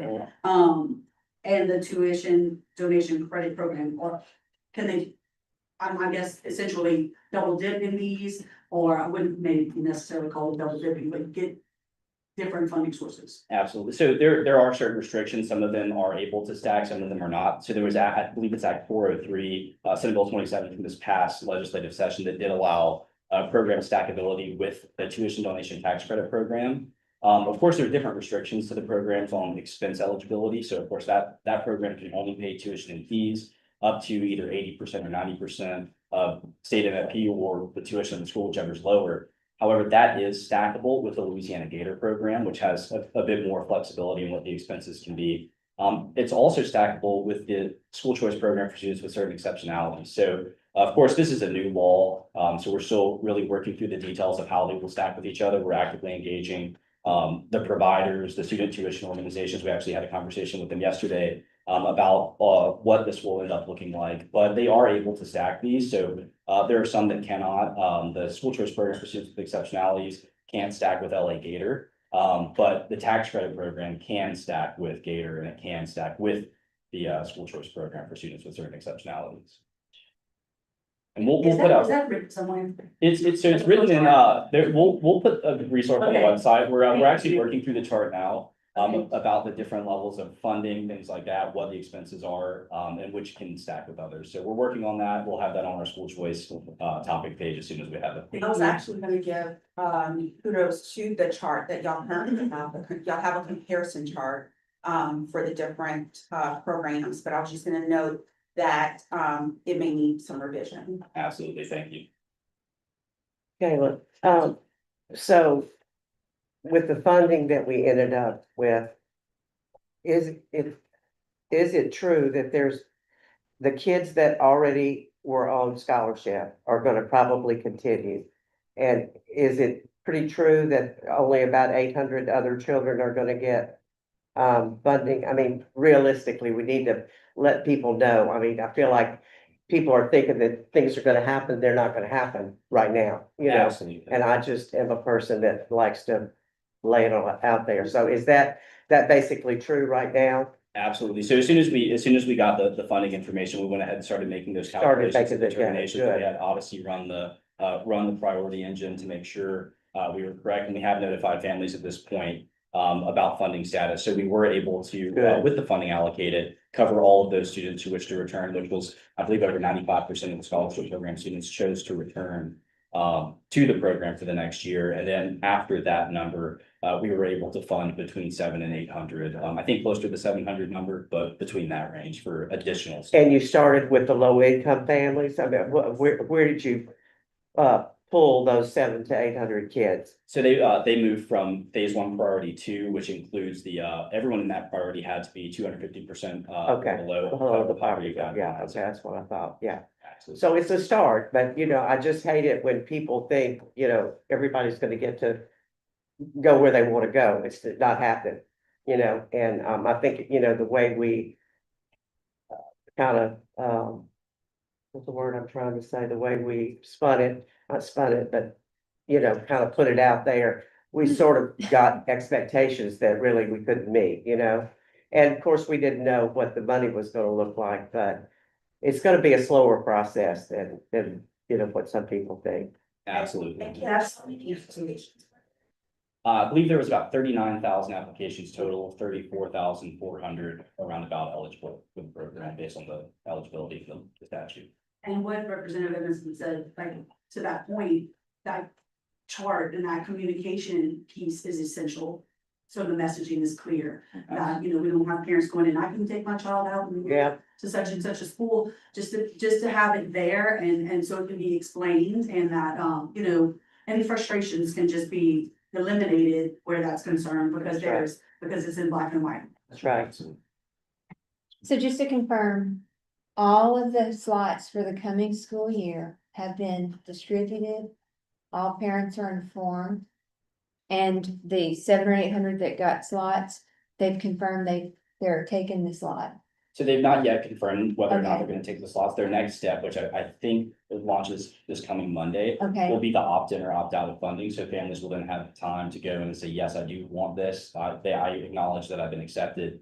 I do want it or I don't want it. If there are, which we assume there'll be some that opt out, we'll then use the prioritization of the program to backfill those spaces for the Okay. next students who are in line based on the priorities of the program. And so parents that are on like a potential wait list, do they know that? They Hey, do, you so might get capped. they'll all know that they all remain eligible. They just will not move to the funded criteria, so they are aware that they are still eligible for the program. They're just not awarded for the program, so that places them on our list for the next available seats. So all the remaining thousands of families, that's the message they have right now, is that they're currently on the eligibility list. We'll call you if something comes open. I believe so. I'll double check. I know that's what Okay. Odyssey support is Okay. informing families. I'll look at the specific email communications that have gone out, the messages to ensure that that's in there. But we have communicated that those Okay. families not awarded, as long as they remain eligible in their platform, they will be on the wait list. Is that Odyssey's responsibility to do that or the State Department? To notify them of their position on the wait list, that's Uh-huh. Odyssey support. Okay. Notify them of their position on the wait list, which is generally covered by their remainder of the eligibility status on the profile. But we'll be sure to communicate as much as Yeah. possible to families. We're trying to think about ways to segment, to let them know, like, generally around about how far up would you be in that list? The only issue we have, the next priority after the Louisiana Scholarship Program students represents, I believe, over 75% of all other families. So it's very hard to communicate to that group in a meaningful way based on their place in line. But we're gonna continue to think of ways that, kind of give them the lay of the land on. So when did we start contracting with Odyssey? I believe. Like this year, right? Just this year, or were we doing it before? We started last year, so I believe around this time, we were actually in the request for information period, getting ready to make the recommendation, and of course, Bessie approved it after that, it went to joint legislative committee on the budget, so I think we're a little over a year in our full span now, because June was, it must have started in June of last year, because they renewed it for another year in June of this year. Thank you. Our last presenter, and we may end up going a touch over 11, so if you have to go with 11, I understand. Oh, it's so fast. Nothing like being last. So I am Miss T. Davis. Mr. Carter said he's been on the job 4 months, so that makes me 3 months. We have started a new attendance strategy, and so I get the honor of leading that work. And so we do believe that in Louisiana, amazing things are possible in our classrooms. We believe that with every fiber of our being. However, for children to take advantage of the literacy and the early childhood, the literacy, the math, the high quality teachers, take advantage of school choice, those high quality high school experiences, gotta be present, right? They need to be in the room, and hence the launch of our initiative, The Power of Presence. And we have some history, as was highlighted earlier, like when we put our mind to something, we do well, right? We get recognized on the nation's report card. We make huge growth in literacy and in numeracy, and we feel like we can do that with attendance as well. And so it is a new strategic initiative that we have.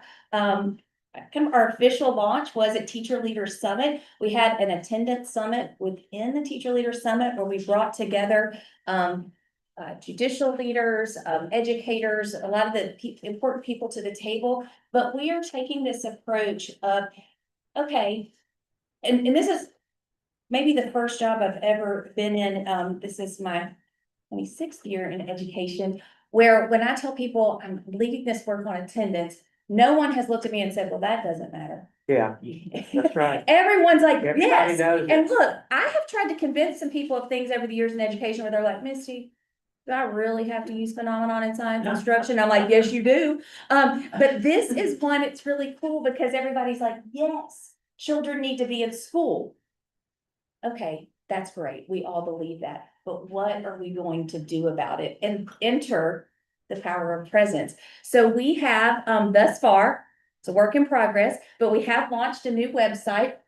And so when you get it from your PowerPoint deck, you should be able to reference that. So it's got some general information on it. We have also created a guidance document that gives system leaders and school leaders some guidance on specific steps that they can take to do something about the issues with attendance, right? It's not just about identifying the children, but then what are the issues and how do we address those issues? So we have a couple of things that we're measuring to see if this works. So it's not just, oh, we feel like that's a good idea. We feel like that'll improve attendance. That sounds good.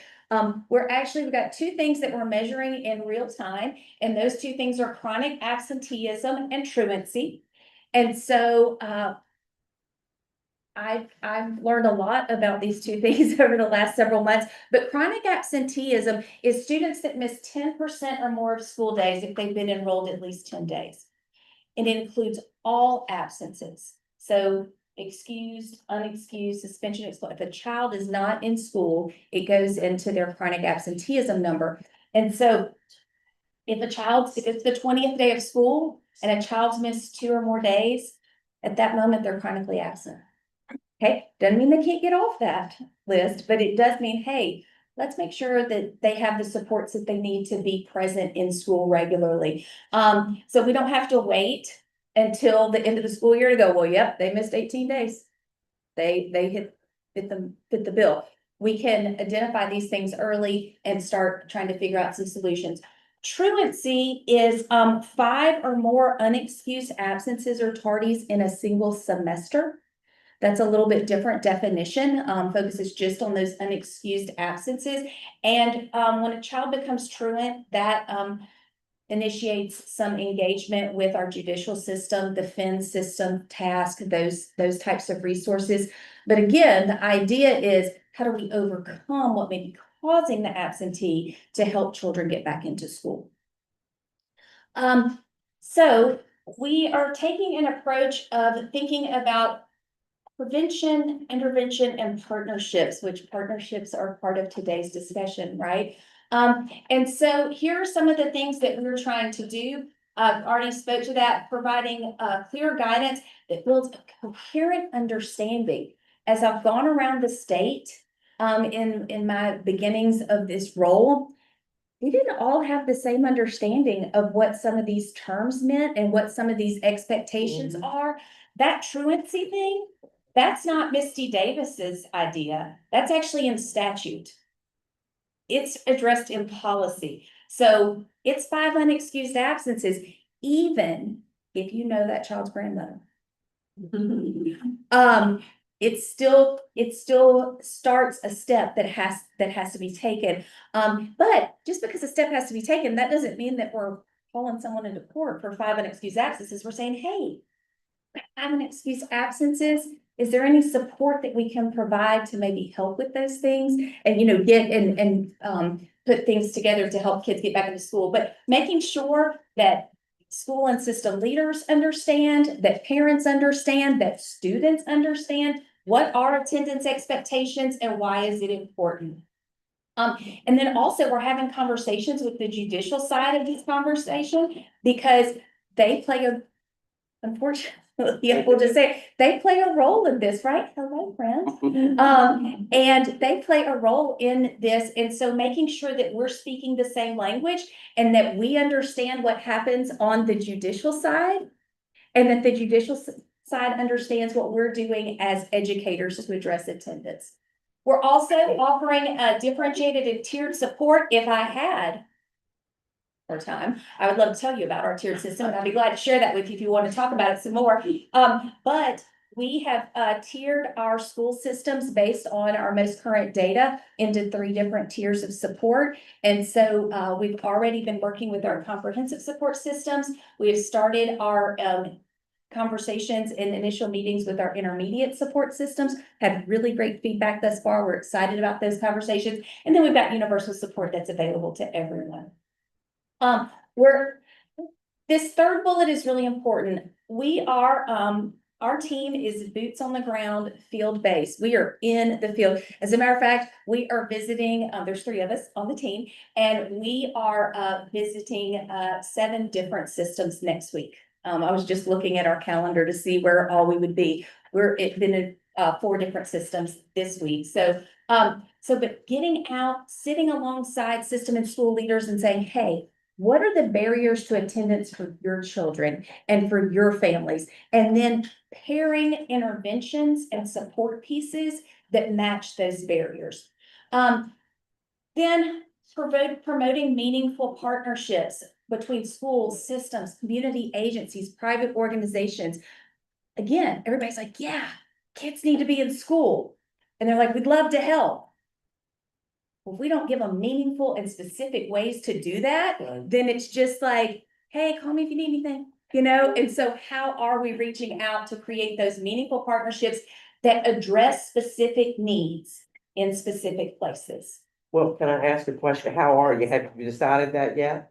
Well, How are you getting those community organizations involved? so that is coming in with some of these individual system meetings that we're having Okay. right now, because we really have to identify what Their resources. issues are, So yeah. I am located in the northern part of the state. Mm. So what things look like in Shreveport and Monroe and Tallulah and Vidalia are a little different than how they look in New Orleans and Right. Baton Rouge and Lafayette and so in Abbeville and some of those places. And so looking at what's available in different communities and then creating partnerships. But we do have some guidance on specific solutions that can address specific barriers.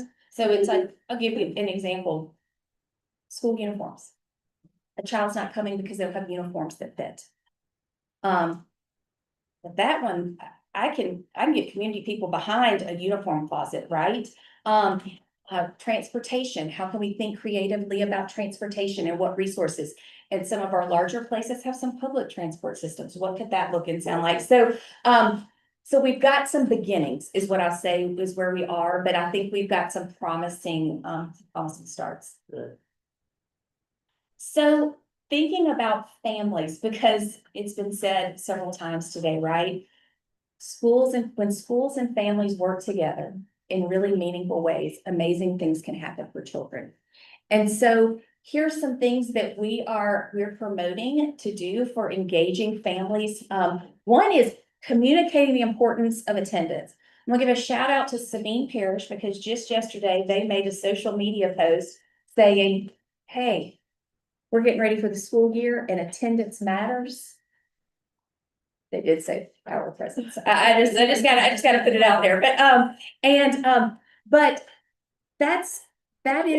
we were so excited to see that. We've had systems we've reached out to because their data is under where we need it to be. But I've also gotten to have conversations with systems that they are outperforming the state now, but they still want to do better. And so they say, hey, can we talk about what this can look and sound like? And one of the things we start with is, how are you in your school system, in your community, how are you communicating?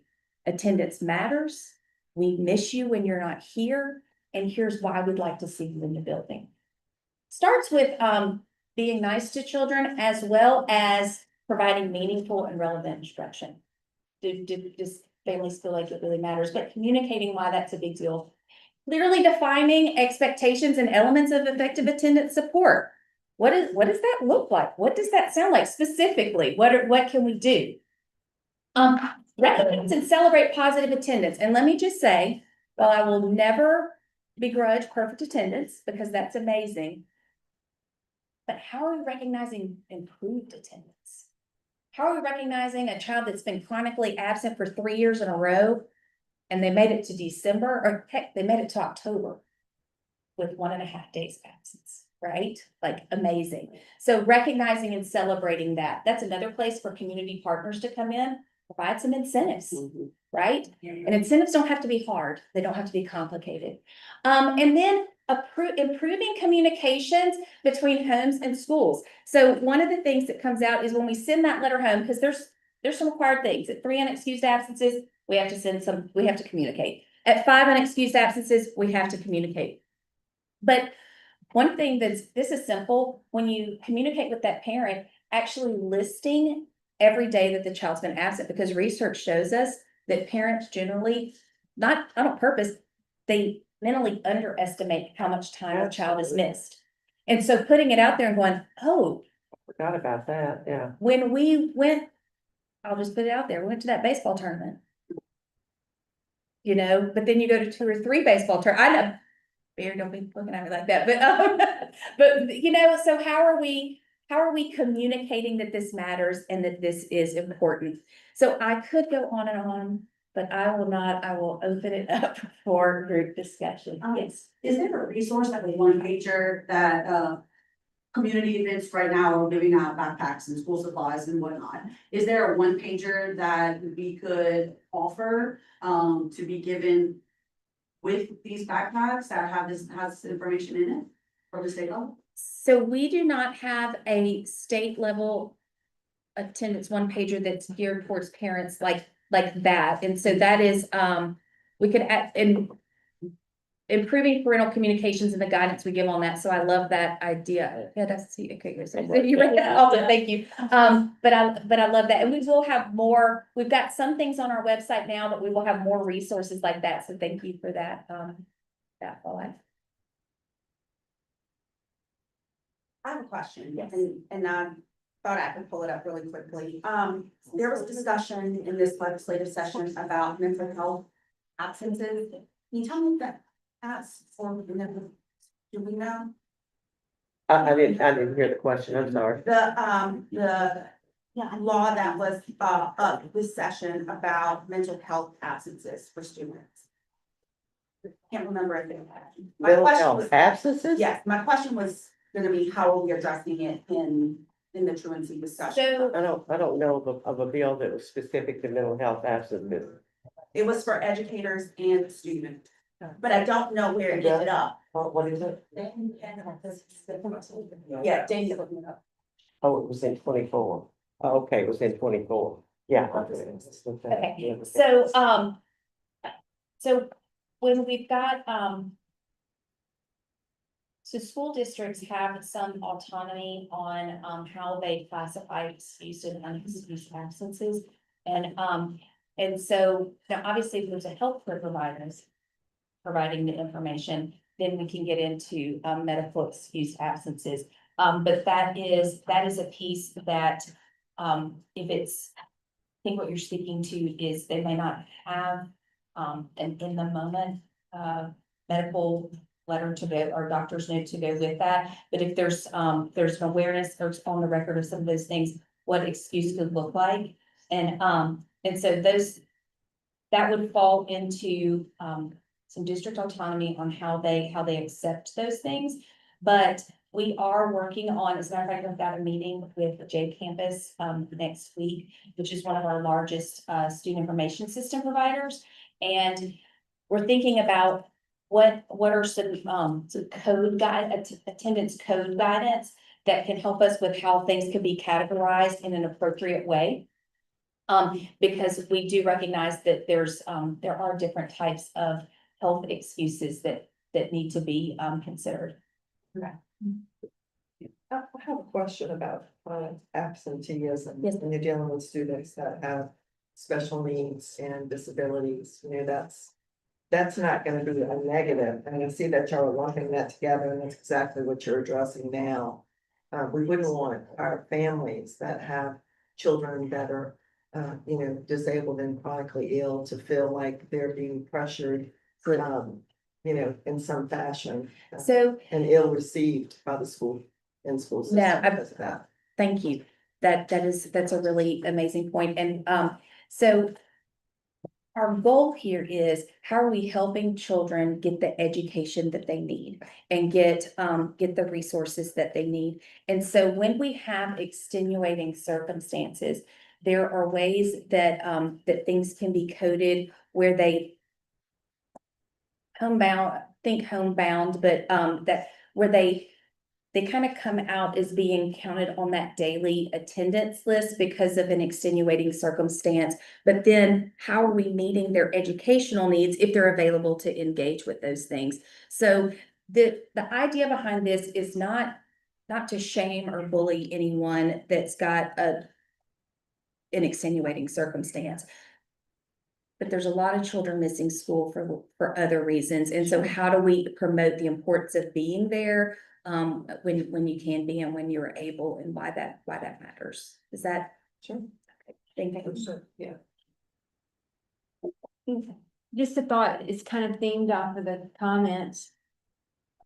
The awesome little plan you have. The truancy or the existence of absenteeism is could be potentially a signal of a problem. Yes, And so the coding, I guess, is y'all's way of capturing the type of absenteeism.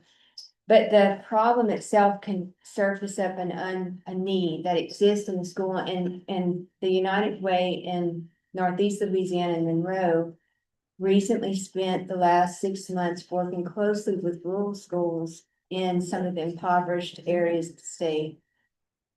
And to address absenteeism, and one of the issues that came up, especially in the middle schools, high poverty schools, are health needs around young women that do not have access to period products. And so during certain days, they would just go absent. so hygiene closets are Hygiene are closets. one of our pieces of the puzzle that we're in Okay. discussion about and making people aware of, because there's that situation, there's also the access to soap and showers. Absolutely. And so those are things that are Okay. on our radar, and we're working Okay. to provide strong guidance. Okay, good. Because that is like, that's an example of a current public-private partnership that exists in many areas of the state to address those health needs in high poverty areas. And it's a tender, it's a sensitive problem that can go just silently undetected. Yeah, thank you for highlighting that, but yes, that is something that we're working for. And again, awesome opportunity for communities to help Right. us stop those things and That's right. make those things available. Yes. I was gonna say that the other thing is carrying that thought on, when you have special eds or students with special health needs and stuff, is carrying that data, recognizing that information and then carrying that on, and so that it doesn't also count against the school or the school Right. system. That's right. accountability. It's a type of opportunity. Thank you. Thank you so much. I love what you said. I wrote it down. When schools and families work together in meaningful ways, amazing things happen. If I was taking pictures for social media, that would happen. Yeah. All right, so next steps, we've got some homework for you. So we're gonna ask for our next meeting, if we will set some time to discuss specifically public and private partnerships. So if you can kind of come to that meeting with an example or two, and we'll just kind of have time to share and talk through what we've seen work, areas, maybe we haven't seen work, and where we might be able to lean in and support. And then also for the next meeting, this meeting was a lot of people from LDOE and some of the work that we're doing, and also some things that are happening in the school system. But we would love to hear from you, and any topics you would love to hear discussed, and most importantly, any speakers, anyone you feel that would be willing to come, even if it's you or someone from the organization that would be willing to come and speak to us at the next meeting. And you can reach out to Sally or myself, but sally.davis@la.gov. And we'll follow up after this meeting. We'll send this deck. We'll send a ton of resources of different things we've spoken about as well. And we do have one comment card. Ms. Reed, I held your comment card for now, just for next steps. So yes, ma'am. And I'm gonna try to go through this kind of fast, but and there's some things I added and took away as you guys were talking, because I didn't know the depth of this meeting. All right. Good morning, I'm Samantha Reed, mom of 2 special needs kids who currently or previously have been in the public school system. My words come from a blunt perspective and personal experience. We're gathered to discuss better ways of communication and involvement between the school and families. I have personal experience with the forms of communication, family involvement practices, and it being used in both positive and negative manner towards both of my children when a concern or new idea is presented. When phone calls take place, often involving 2 or more people during which specific topics are discussed. Oh, I'm nervous, sorry. Additionally, there are also email communications. Email communication is great when schools are asking parents for more money. If paying is the only way families can be involved, most American citizen families are left out. In 2023, we had to fight 4 months just to get a data sheet for our youngest, and it was okay, but it could have been better. I believe all special needs students should have some type of data sheet sent home every day, if not a couple times a week, for a better understanding of the environment and staff correspondence with each student. We parents notice not all the people who work with the special needs children are deserving of the title.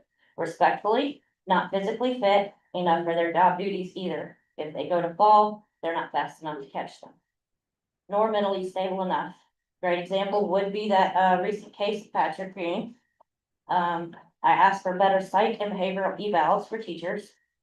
I asked that you sit to do your homework yourselves and ask the internet, what state has the most successful rating when it comes to parent-teacher communication in the special needs classrooms and why? I have certainly done my homework. It's New Jersey. They also get more money. The board is supposed to pull from national information and data. There are many ways to learn from other more successful states and their strategies. There are 17 task force members, only 15 being public online.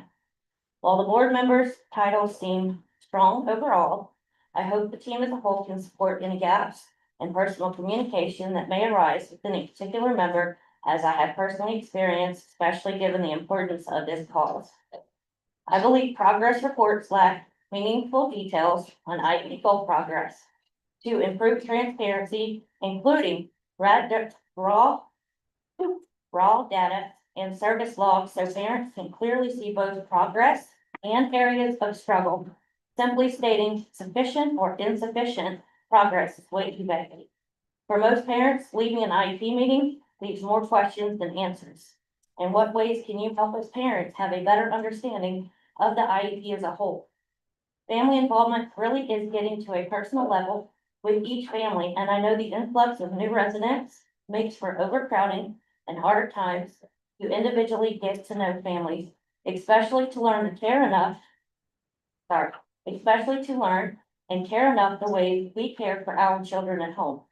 Not every child is the same and can be cared for the same way. That's written on a general piece of paper guideline. If us families felt our children were being respected and cared for as we do at our home, there would be more respect and trust in the parent-school relationship and communication, therefore leading to a better educational experience for students. Sorry, scrolling up for a second. Just last month, I was denied my youngest its school choice option. Now, I may be misunderstanding exactly what that is. I have to learn some more. But I did unfortunately miss the alligator sign up for the deadline. And I also want to speak on what Ms. Karen spoke on, that I personally experienced when my littlest one was going into heart surgery and my oldest one was missing school. Because of that, I got a truancy letter. It about sent me to a heart attack. Because I could have gotten legal trouble, because that little one right there was getting heart surgery while his brother was in school. There needs to be a difference between your special needs student and your typical students, and the mental health is actually very important for the students, the families, and the staff members. Thank you, I'm done. Yeah,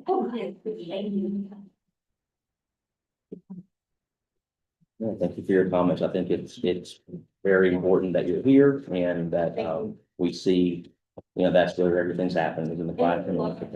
As someone who is a parent, I'm with other parents. I see it from a whole different perspective. I try to be as professional as possible, and I love coming to these meetings and learning their things. I have never heard of them.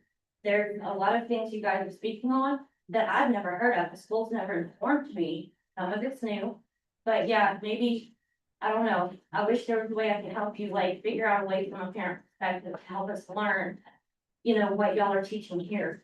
You have the email address and you can share it with Kim, who's right there, and we can send you some resources. Is it Samantha? It is, yes, ma'am. Samantha, I've seen you at the education meeting at the council. Got the darn question, what was I gonna, oh, I know. So did you alert the school that he was having heart surgery? They knew, they were very well aware, yes, ma'am. Is that right? Yes, ma'am. It was very well known that he had Down syndrome, he Right. had holes in his heart, and we were going to New Orleans and multiple, in fact, there was actually an incident we had. Where I was at his heart appointment. They put him next to on the chalkboard next to a very violent student, which almost bit through his skin on his arm. They called me in the middle of this appointment, and I had to leave in the middle of that appointment to go handle the situation at the school. Mm, So I've had a lot of experiences with the school system in many ways, both good and bad. Sometimes the bad outweighs the good, but I don't want to leave out the good parts either. right. So I I'm appreciate. just wondering if maybe somehow just did get communicated that you, because obviously that's an excuse and you shouldn't have gotten the I'm very truth. vocal, I'm very communicative. And over the years, I've definitely learned to become a lot more professional about it. Yeah. So- Okay, thank you for answering my question. Communications that law and policy require certain types of communications at certain days, and there's no leeway, so, you know, that may have been, it hit that, and the school system just had to Exactly, send that, yeah. and so there's, yeah, Yeah. we may need to look at some flexibility there. I will add, this was 6 years ago. He was 6 months old, he's now almost 7. So things may have changed a little bit. Yeah, As so well. hopefully that have. I know we're getting ready to wrap up, but I think this might also speak to the point that maybe we should do something about special education on our next agenda so that we can get better figure, like, you know, Yeah. who's in charge of special education, and I would like to have them Right, come yeah. forward and present, and then I think there's a lot of connection to wraparound services that I think a lot of us can do with partnering organizations that are doing this work in communities and help figure that out. And also, to your point, Ms. Samantha, you said that there should be truancy differences between special needs students and then students of regular ed, and I think that is probably something that we should put on our next steps to look into, possibilities there, and also for the mental health of siblings and having to be taken away for that as well. I know no one wants to be in the classroom and not with their family, at that time, you know, it's, yeah, next steps for sure. Yeah, I have a quick question. Yes, ma'am. The special ed advisory councils that are, in some districts, Mhm. that's not in statute, is it? That it is? Yeah, that all. It's a requirement. Yeah. Did you know that? Say that again? There's a requirement that each district have a special ed advisory council or, Yeah, Special Education Advisory Panel. or Panel, yeah, We panel. call it SEEP in Jefferson. Right. Yeah. Ours is SEEP, yeah. Yeah, yeah. So could we get her can we get her the statute that, Yeah, the part of Yeah, if you'll policy? just give, your You contact Maybe in a information. nice way, take it to your school system and maybe you can start it, you know, get a few other parents with you. And if you meet regularly, that'll get some attention. You That know. was wonderful. Thank you very much. And thank you. Thank you, you were amazing. Yeah. It's hard.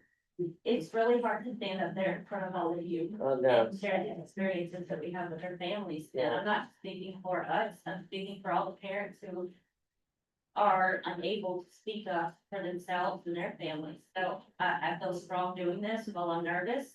But I appreciate all of you listening and taking into consideration what I have to say.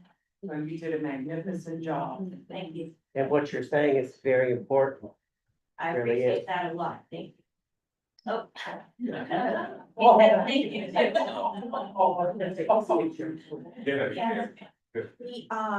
One of the important things as we look to see what we're charged with, that was one of the things that I was hoping you would address, sort of those steps, and I think it will be addressed perhaps in the next steps. Obviously, hearing all these presentations were meaningful today, but it's a lot to have in one meeting.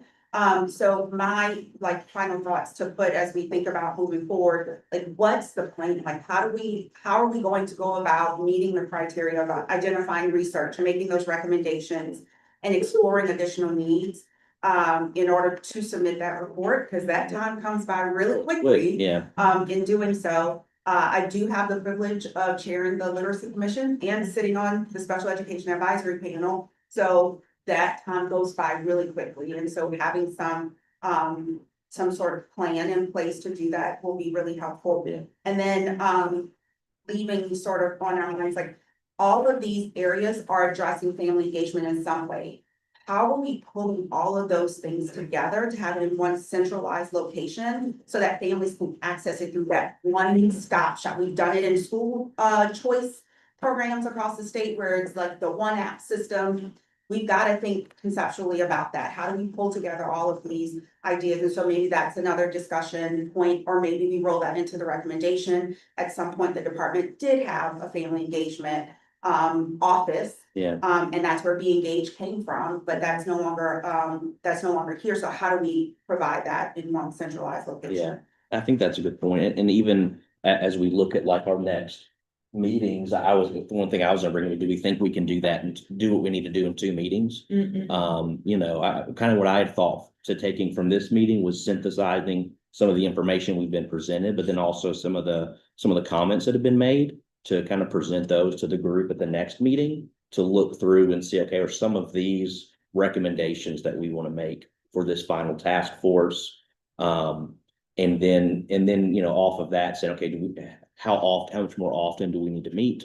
You know, what does that look like? Is there a time limit on, and a report due? The report is due to Bessie and House Ed, end of this year, December 31st, 2020. You know, we can always lengthen that if we need to. That's not a problem. Yeah. Okay. I mean, because That could be. are you suggesting 2 more meetings? Yeah, these are the meetings that we have now on the calendar. Okay. And, you know, the thought is if that's not enough, then we would add some meetings to it. Yeah. Cause that, yeah. Yeah. Me too. Yeah. Maybe There's December a lot meeting more for sure. conversations. Yeah. Put a December meeting on the calendar. Yeah. Yeah. Thank you. Yeah, I think there's probably also some things we can send out to bring back. Yeah. Thanks, everybody. Yeah. Yeah. Thank you so much. Thank you. Yeah.